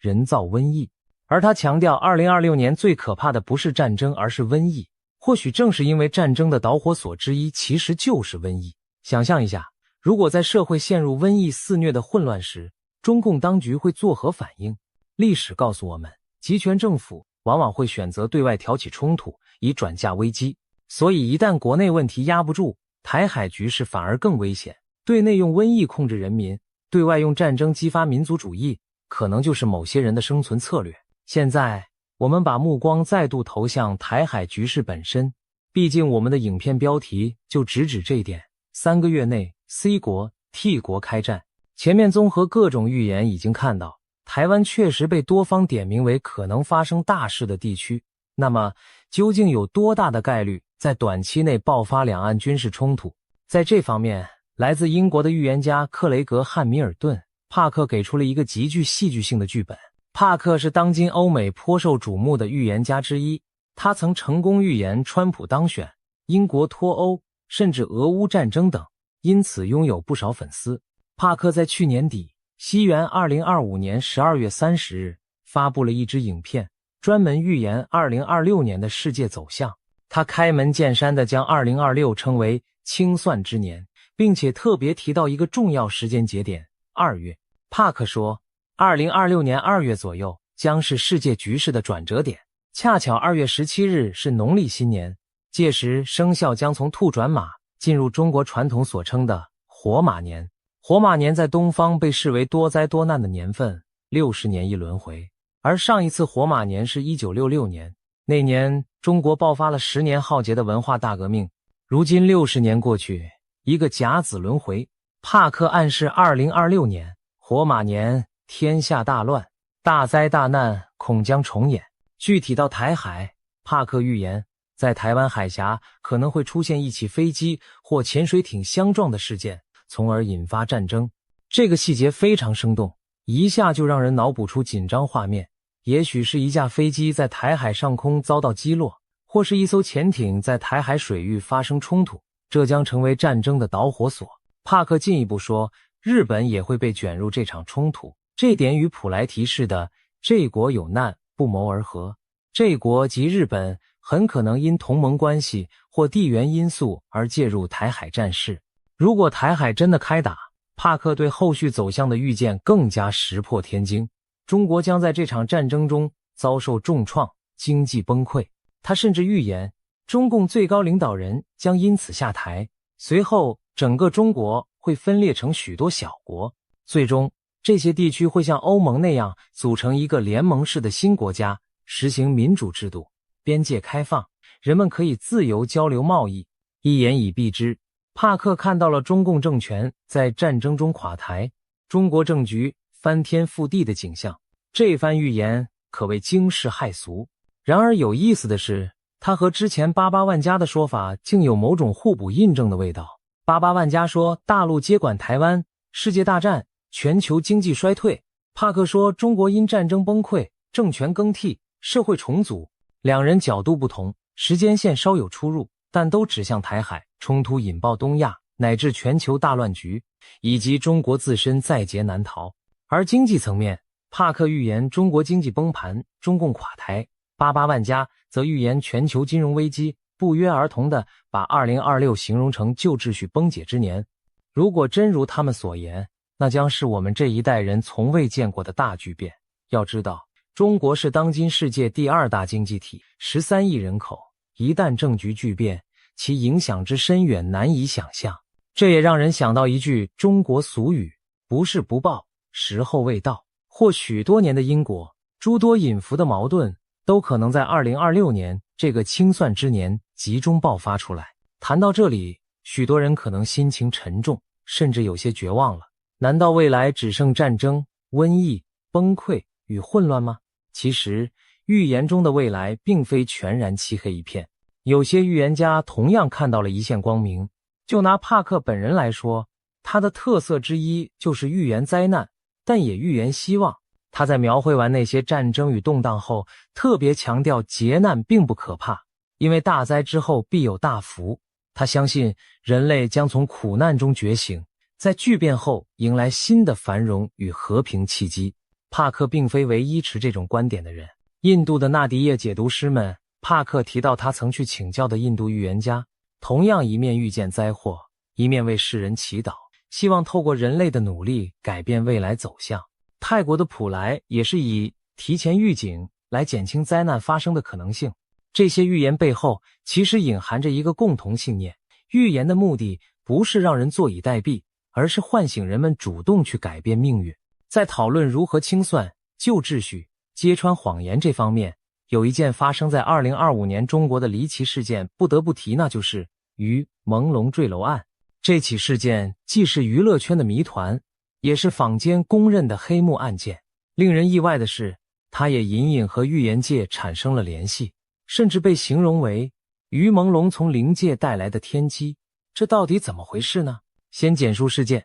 于朦胧是一位中国大陆人气男演员、歌手，生于1988年，出道以来形象阳光，事业顺利。岂料2025年9月11日凌晨，于北京出席一场私人聚会后，于朦胧被发现从所住公寓5楼坠落身亡，年仅37岁。消息一出，举国震惊。当天傍晚，他的工作室发布公告证实死讯，并恳请外界给予家人空间。官方对此事的结论是酒后失足意外坠楼。警方声称，经现场调查和尸检，初步排除他杀嫌疑。然而，这种草草定性的处理非但没平息外界质疑，反而引发更多猜测与不满。一时间，网络上众说纷纭，许多人觉得事情没有那么简单。为何大众不相信这是单纯意外？因为疑点实在太多了。根据坊间流出的零星消息，于朦胧坠亡案牵扯出复杂的人脉与黑幕，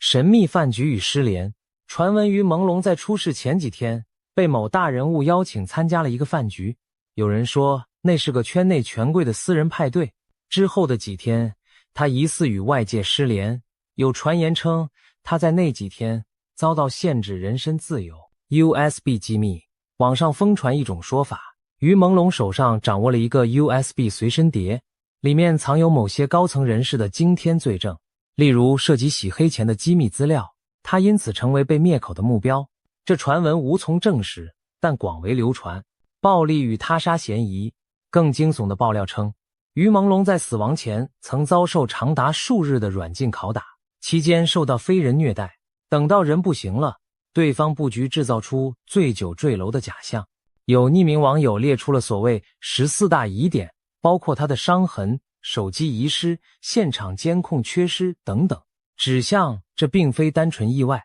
官方冷处理，警方虽迅速结案，但却未公开完整调查报告，对网上讨论也严加管控。不但相关话题被降热度，一些知情人发声后也很快晋升，让人更加怀疑是不是有高层指示压下此案。总之，于朦胧之死在中国成了一个禁忌又扑朔迷离的话题，很多普通人感到悲愤。一个年轻明星就这样不明不白走了，如果真有黑幕，难道就永远没人为他讨回公道吗？然而，正如那句话，天理昭昭，疏而不漏。不少人相信此案终有真相大白的一天。令人意想不到的是，对于朦胧案的真相，预言界也插手进来了。刚才提到的帕克在预言2026是清算之年时，有一条重点，许多谎言将被揭穿，许多真相会曝光。有预言爱好者就联想到，会不会于朦胧案就是其中一桩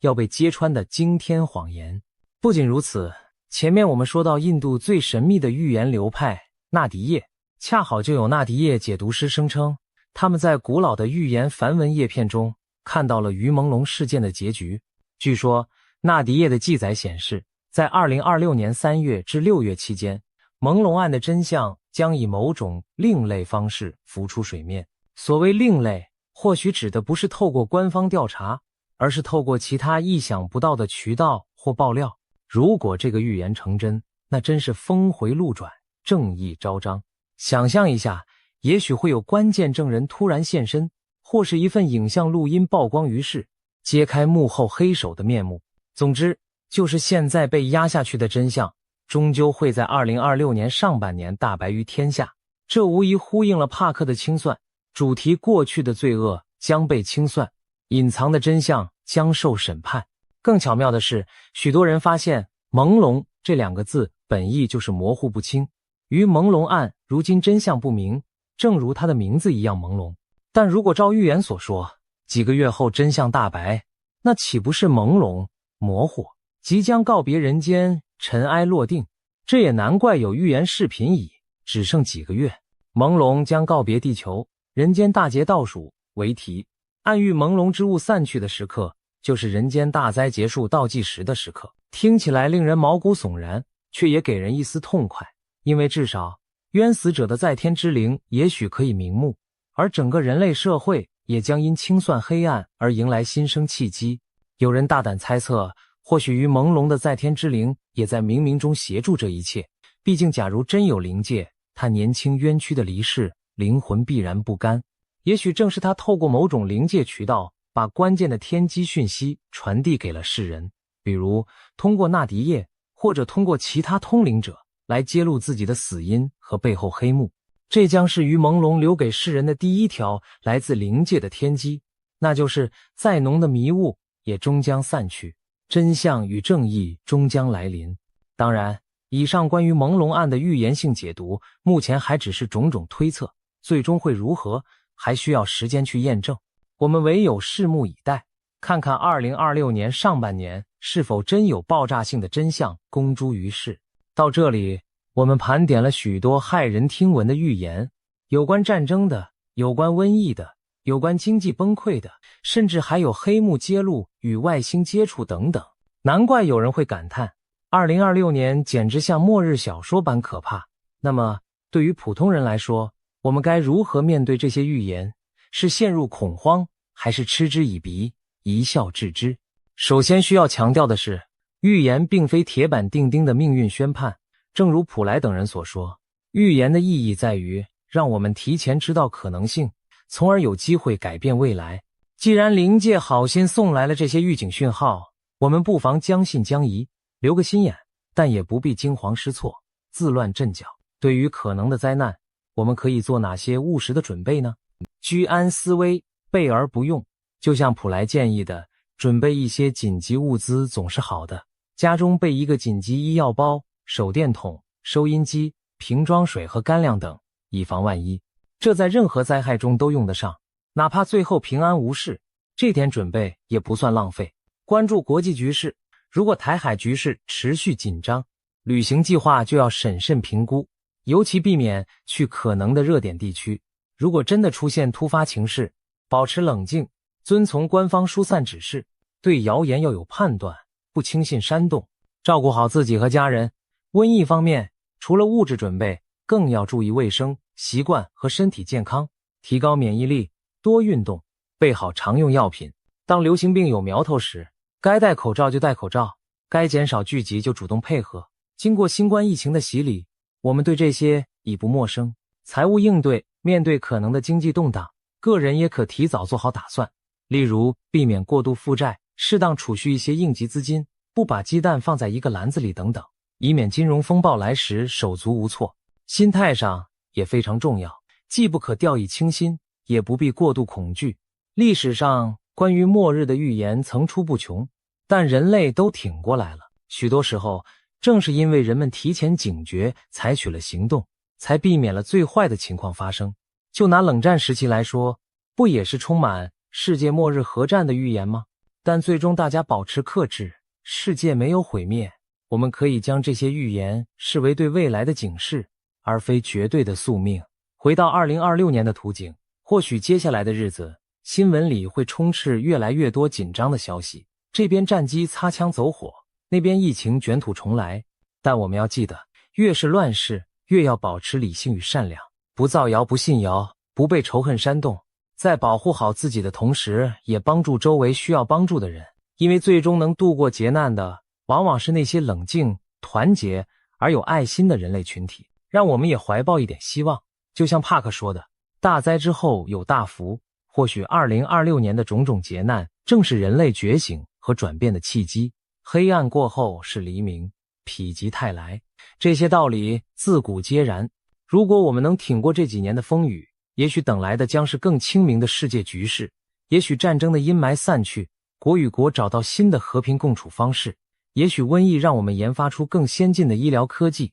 反而促进文明的进步。也许经历经济震荡后，人们会反思贪婪，建立起更健全公正的经济秩序。最后再回到预言本身，普莱用勇气告诉了我们坏消息，但也给出了避免之道。88万家描绘毁灭图景的同时，也看到了人类探索宇宙的新可能。帕克警示大乱将至，但相信真相与光明会战胜谎言与黑暗。马蒂点出了危险时刻，让我们可以提早做好准备。纳迪叶视线黑幕毕揭，让冤魂终得安息。也许预言并不是要我们恐惧未来，而是要我们正视当下存在的问题，从而齐心协力去改变轨迹。2026年注定是不平凡的一年，战争也好，瘟疫也罢，亦或政治经济的大地震，都可能在考验着我们人类的智慧与团结。但我们完全有理由相信，人定胜天，积极作为就能化解危机。请不要忘记，我们的祖先曾熬过比这更黑暗的年代，而每一次灾劫过后，人类最终都浴火重生，文明之光依旧灿烂。让我们怀着谨慎而勇敢的心，迎接这充满变局的2026年。或许预言中的灾难会来，但我们并非束手就擒的木偶。只要心存善念，保持理智，彼此扶持，我们就有机会改写那些可怕的预言，迎接属于人类的转机与新生。今天的分享就到这里，希望每一位观看这影片的朋友都能平安度过未来的风风雨雨。让我们以行动和智慧去证明人类可以创造比预言更美好的结局。近日，北京城上空弥漫着一股异样的紧张气氛，一则令人震惊的消息在网络上悄悄流传。深夜枪声响起，装甲车驶上街头，82集团军疑似开进北京。虽然官方媒体一片沉默，但民间影片与传闻此起彼伏。在天安门与中南海附近出现了非比寻常的高度安保场景，长安街沿线部署了大批武警特警，地铁站口和人行道设置层层关卡，通往中枢的道路临时封闭或需特许通行。新华门、府右街周边昼夜都有荷枪实弹的黑衣警卫，3步一岗，5步一哨巡逻。京城仿佛进入戒严状态，每个路口都透着压抑的气息。更离奇的是，在北京周边乃至全国各地也传出异常军事调动的目击报告。有民众称，在河北保定，也就是陆军第82集团军驻地，当地突然一夜静城，街道店铺集体关门，城市宛如封控，一切商业活动戛然而止。官方给的理由是重污染红色预警，但许多人怀疑这只是借口，真正原因是有大批军队连夜开拔进京。还有人在江苏徐州目睹成排迷彩军人手持长枪出现在街头。在天津则自26日起有大批军车上路，甚至高速公路临时只允许军用车辆通行。种种迹象令网友惊呼，难道真有军队兵进京城？是不是要抓人？政变反转了吗？一时间谣言四起，人人侧目。北京枪响的传闻迅速引爆了公众的想象。尽管这些消息无法从官方得到证实，但遮遮掩掩的非常态现象正映照出中共权力核心可能正在爆发一场空前的生死搏斗。这场传闻中的风暴核心人物直指习近平与他的军中宿将张又侠。张又侠是中共军委副主席、上将，曾是习近平父辈的老部下，向来被认为是习的亲信之一。然而就在2026年1月下旬，中共官方突然宣布，张又侠以及军委联合作战指挥部参谋长刘振立因严重违纪落马。在此之前24小时，二人还稳坐高位，但转眼便从官媒名单中蒸发。如此重量级的将领被闪电拿下，引发举国哗然。而伴随他们落马的，正是北京城内外那些异象和刀光剑影的传说。传言中，张又侠和刘振立并非束手就擒，而是与习近平展开了一场惊心动魄的角力。据网络疯传的说法，版本众多，我们综合几种流传最广的来看。会议埋伏，瞬间拿下。有消息称，张又侠是在八一大楼参加一次高层内部会议时被当场带走的。习近平一方事先布下天罗地网，安保人员提前部署，张又侠措手不及。据说张又侠当时没有携带武器，随行警卫虽配枪，但未被允许进入会场。抓捕一声令下，现场安全人员一拥而上制服张又侠。他身边的贴身警卫虽试图阻拦，但很快被压制。张又侠见大势已去，并未激烈反抗，冷静地被带离现场。有备而来，警卫局夜袭。另一版本称，北京当局对张又侠、刘振立的拿捕并非临时起意，而是密谋多时，选在1月19日晚的中央党校研讨班会议前夕动手。行动由中央警卫局执行，中纪委书记刘金国坐镇督战，在会场外部署了上百名特勤人员伏击。张又侠只带少数几名贴身警卫前往，结果陷入重围被捕，其亲属当夜也同时被控制。据说当时张又侠曾激烈抵抗，场面一度惊险万分，但最终寡不敌众就范，兵败京西，枪战震动。流传最惊悚的说法是，张又侠和刘振立原计划在1月18日先下手为强，对习近平实施抓捕，岂料消息走漏，习近平提前转移，当晚下榻北京京西宾馆并严密布防。张、刘二人率部追至京西宾馆，与习的警卫展开正面冲突，双方爆发激烈枪战。据称当场枪声大作，火光闪烁，在黑夜的北京城惊醒无数敏感的人。这场枪战持续许久，双方各有伤亡，甚至传出死伤人数超过30人。最终习近平一方骤然增援得手，张又侠、刘振立寡不敌众被制服。习近平随即下令第一时间逮捕了张、刘两人的全部家属，以绝后患。军中对峙，警卫倒戈。还有小道消息透露一个细节版本，习近平的心腹公安部长王小洪亲自调动了特警雪豹突击队赶赴现场，强势控制住张又侠的武装警卫力量，避免更大规模交火。同时，各大野战集团军的军长们得知消息后态度冷淡，拒绝表态支持习近平，导致局势更加扑朔迷离。以上传言真实性无从考证，但每种说法都指向一个惊人的主题：中共最高层出现枪杆子对枪杆子的内战迹象。过去只在历史小说中才见的宫廷政变情节，如今疑似在现代中国上演，高层权斗已白热化到不惜动用武力的地步。北京经传的枪响，意味着中共建政以来罕见的军中分裂正浮出水面。最引人注目的是关于82军入京的传闻。第82集团军前身是赫赫有名的38军，曾是中共中央的王牌部队，历史上与北京政局息息相关。它驻扎于北京近畿的保定，一旦发生变局，这支部队地理上最为便利，能够进京赶考。据盛传的消息，当张又侠被扣押后，他在军中的嫡系部队保定的82集团军，在新任指挥官1等上将刘振立的秘密号令下，连夜拔营北上，开进北京城要擒王。此时，习近平原本倚重的中南海警卫力量，中央警卫局所属部队竟被命令解除武装换防，取而代之的是82军的官兵负责京西宾馆和中南海周边的戒备。也就是说，传闻中习近平的私人保镖被调包，如今站在中南海门口的守卫换成了张又侠的王牌之师。这种惊天逆转如果属实，等同宣告习近平已经被架空或软禁，他所倚仗的中央警卫力量不再效忠于他。当然，上述情节更像戏剧般离奇，目前仅限于小道消息。然而，即便刨除夸张成分，我们仍可看到一些真实发生的事实。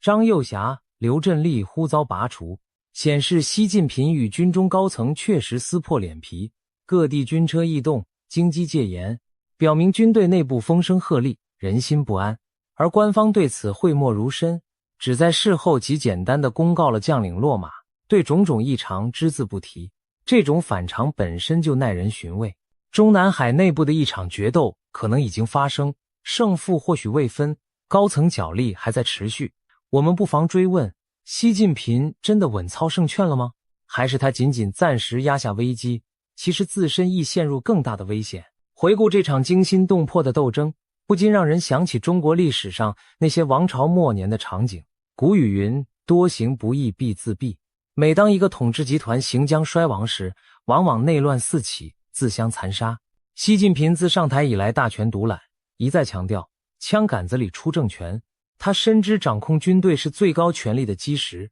然而也正因如此，如今这柄枪杆子调转枪口，指向了自己人。中共的枪杆子内战一旦公开化，对政权将是致命打击。习近平和张又侠之间到底发生了什么，让昔日同甘共苦的战友走到兵戎相见的绝境？其中隐藏的内幕耐人寻味。首先，从习近平角度看，他对军中反叛早有高度戒心。过去几年里，他大刀阔斧肃清了徐才厚、郭伯雄等前朝军头，又在2023年突然拿下国防部长李尚福和导弹部队多名将领，种种非常规动作折射出军队内部暗流涌动。张又侠虽然名义上是习的自己人，但身为军委副主席，掌管实权多年，手握众多老部队人脉，被视为军内太上皇级别的人物。习近平第3任期开局不顺，经济困局，民怨沸腾，他越发疑惧有人在军中做大失控。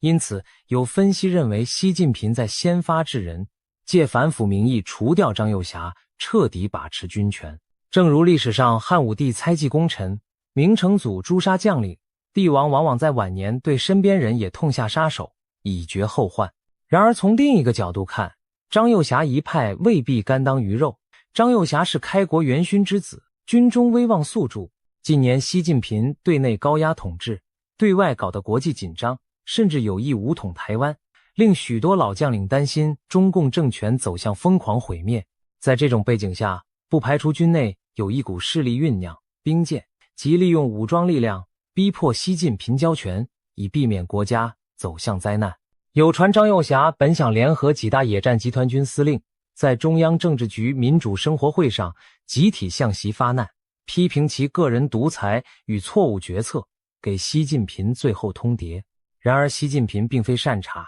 他早就在政治局安插亲信，把反击剧本准备好。于是我们看到的是一场龙争虎斗，习近平试图清君侧，张又侠不惜铤而走险，双方几乎玉石俱焚。一些小细节更让人不寒而栗。就在京城枪声传出的同时，网上突然疯传朱镕基去世的假消息。朱镕基是前总理，享有盛誉，他被传离世的消息一度占据热搜。有人怀疑这可能是有人故意放出的烟幕弹，转移公众视线，以掩盖另一头的枪声与火光。在传说的京西宾馆交火当夜，许多北京居民反映听到了异常的巨响和救护车声，但随即社交媒体上的相关讨论被严厉封杀，仿佛一张无形的大手在抹去一段真实存在过的黑暗时刻。还有消息称，尽管张又侠被擒，但习近平本人也受到了巨大惊吓，一度躲入极其安全的地点，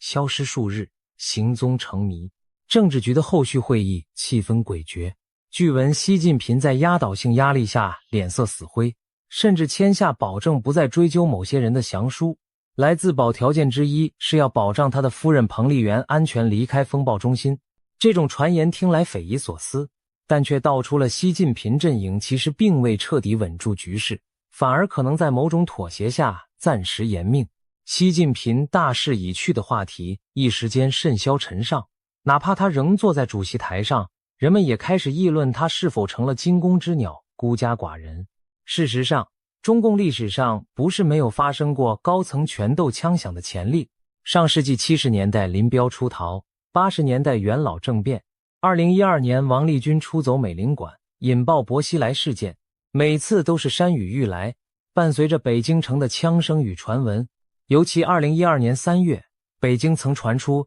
319夜政变的说法，彼时传闻周永康动用武装企图护住薄熙来，结果与胡锦涛派系在中南海附近交火。尽管官方从未承认此类事件，但事后权力板块的大挪移往往印证了暗中搏杀的激烈程度。如今历史似乎重演，而且来得更为骤烈。这次戏码的主角是比薄熙来更高的现任最高领导人习近平和他的军中核心张又侠。这预示着整个中共权力体系正从内部崩溃，帝国大厦开始出现致命裂缝。在这扑朔迷离的血色风云背后，一本神秘预言书的名字忽然频繁出现在华人世界的讨论中，它就是铁版图。许多人相信，铁版图早在数十年前就预言了今天发生的一切，包括习近平的命运和中共的结局。当北京枪响82军入京的消息传开时，网上掀起一股解读铁版图预言的热潮，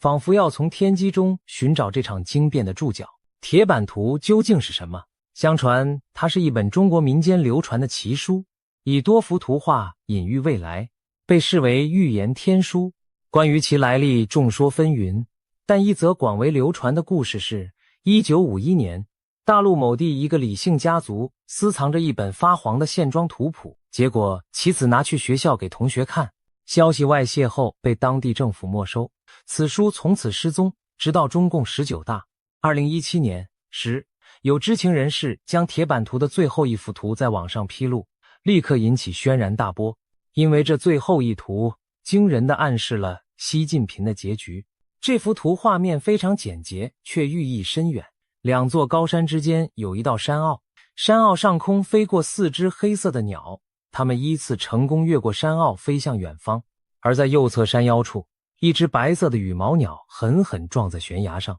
鲜血四溅，身躯正向山下坠落。在图画下方写着一句箴言般的注解：白羽毛鸟儿撞死在山这边。看到这里，谁都能感到其中涌动的不祥之兆。民间对此图的解读归纳起来有2点：其一，中共将亡于一个被比作白羽毛鸟的领袖之手；其二，这位领袖最终为了中共而殉葬，结局凄惨。更让人背脊发凉的是图像和文字中的隐喻。汉字习的正体字，上面一个白，下面一个羽，不就是白羽毛吗？而那4只黑鸟恰似引指中共历任的4代黑面领袖毛泽东、邓小平、江泽民、胡锦涛。这4任掌权者都曾高喊解放台湾，却最终飞过台湾，并未真的付诸行动。他们在位时虽风云一时，最后都平安卸任，把统治的接力棒交给下一代。而第5代领导人习近平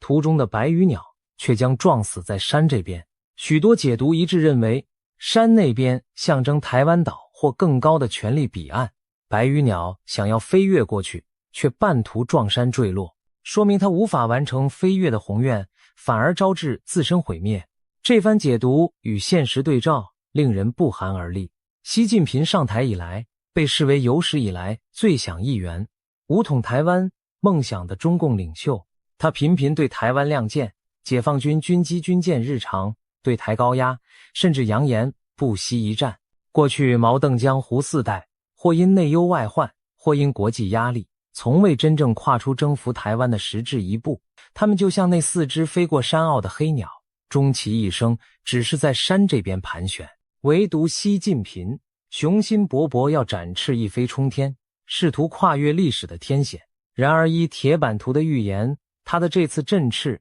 等来的将是一声悲鸣，白羽摔碎，血染峭壁，命丧此山。联想到当前的局势，内有政敌环伺，经济衰退，外有国际围堵，台海剑拔弩张，习近平若一意孤行发动战端，极可能陷入2线作战，腹背受敌的绝境。这不正是为了中共而殉葬的写照吗？一旦他兵败台海或引爆内乱，中共政权也将与他一道走向末日。如今北京枪响的事件被许多预言爱好者视为铁版图正式应验的信号，因为按照预言逻辑，白羽之鸟坠落之前必然会有剧烈的动荡，而最高领导人在位期间京城传出枪声，集团军调动，这无疑是一场政权大地震的前兆。习近平虽暂时还在位，但有人惊呼白羽毛开始掉落了，仿佛看见那只白鸟翅膀已经受创，命运滑向深渊。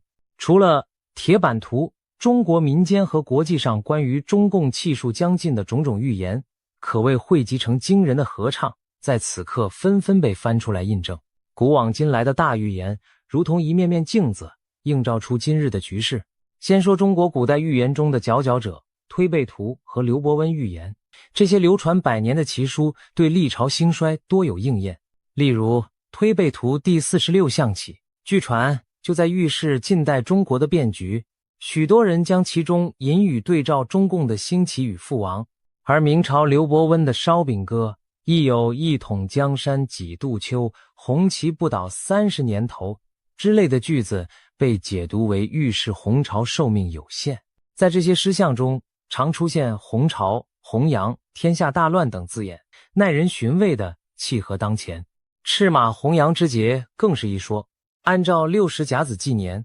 ，2026年是丙午年，火马；2027年是丁未年，火阳。火马、火阳在命理中皆属凶兆，连着出现更被认为极其不吉。有论者发现，每逢火马年，中国都多灾多难。上一次丙午年是1966年，那正是红色中国的浩劫，文革爆发，天下大乱。今年2026年再逢红马节，太岁当头坐，无喜恐有祸。而且这次红马之后紧接红阳，2年相叠，命理上称自刑，意味着自我冲撞。巧合的是，中国民间相信今年属马的就是习近平的本命年，又犯太岁，种种玄学说法让很多人直呼天意要亡息。虽然听来迷信，但结合现实乱象，反而更添几分神秘色彩。再看国际上的预言，例如来自南亚古老的纳迪叶预言，据说在印度神庙中珍藏的棕榈叶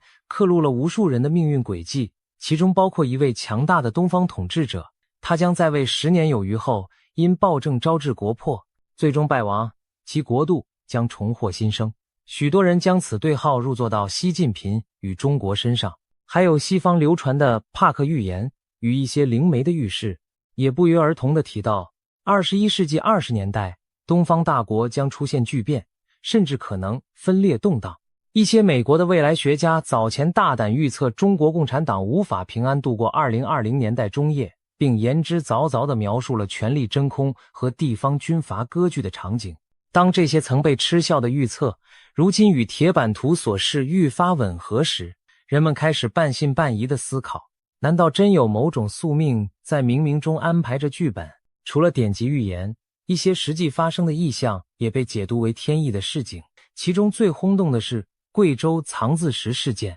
2002年，科学家在贵州平塘发现一块断裂的巨石，其断面天然嵌着6个清晰的汉字：中国共产党亡。巨石经鉴定已有2亿多年历史，不可能是人为雕刻，被视为上天给中共的死亡通知书。当年这一发现震惊国内外，如今再看，仿佛时间在倒数计时一般，印证着亡共时的玄机。还有成都的白莲池天象，据传2025年底，四川某地天空骤现，巨大的莲花状光圈被佛教徒视作大凶之兆，联想到白莲花象征纯洁，或许暗示邪恶将被荡灭。虽然科学解释这只是特殊云层所致，但民间宁可信其有，视其为上天昭示的异象。令人称奇的还有一则白羽之鸟死亡的新闻。2025年末，北京动物园一只珍稀的朱鹮，俗称朱鹭，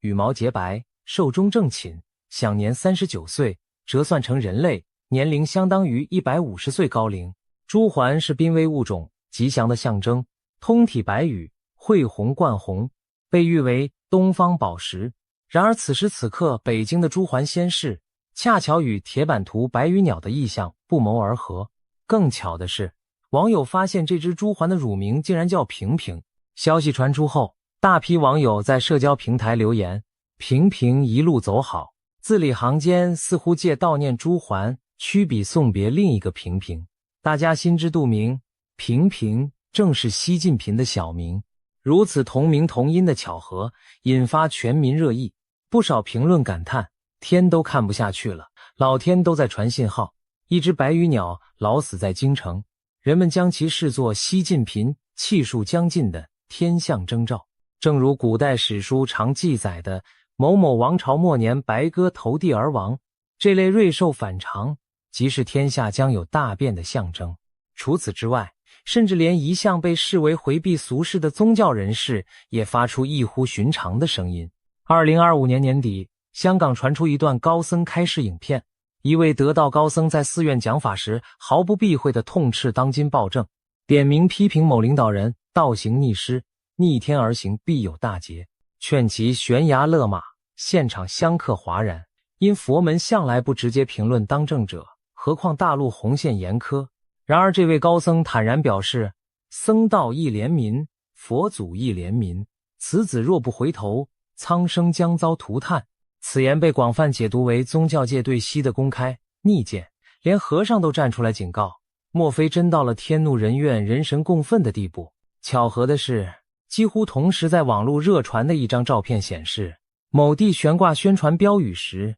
将革除陋习的习字避讳改写成任字，生生变成革除陋任，仿佛暗指除。这些看似无心的错字引来网民唏嘘，难道连下层官员都在指桑骂槐？一桩桩巧合事件让整个国家处处弥漫着诡谲的预感，种种预言和征兆交织在一起，如同敲响的警钟，提醒着世人一个残酷的可能：习近平和他所掌控的中共政权或许正走在历史的绝路上。从天象到人心，都在酝酿着巨变的能量。对信者而言，这不是巧合，而是上天垂示的定数；对不信者而言，这也是民意与潜意识的折射。正所谓风言展书读，古道照颜色。千百年前智者们留下的谜语，如今在现实中慢慢解开，我们不能不惊叹命运的神秘。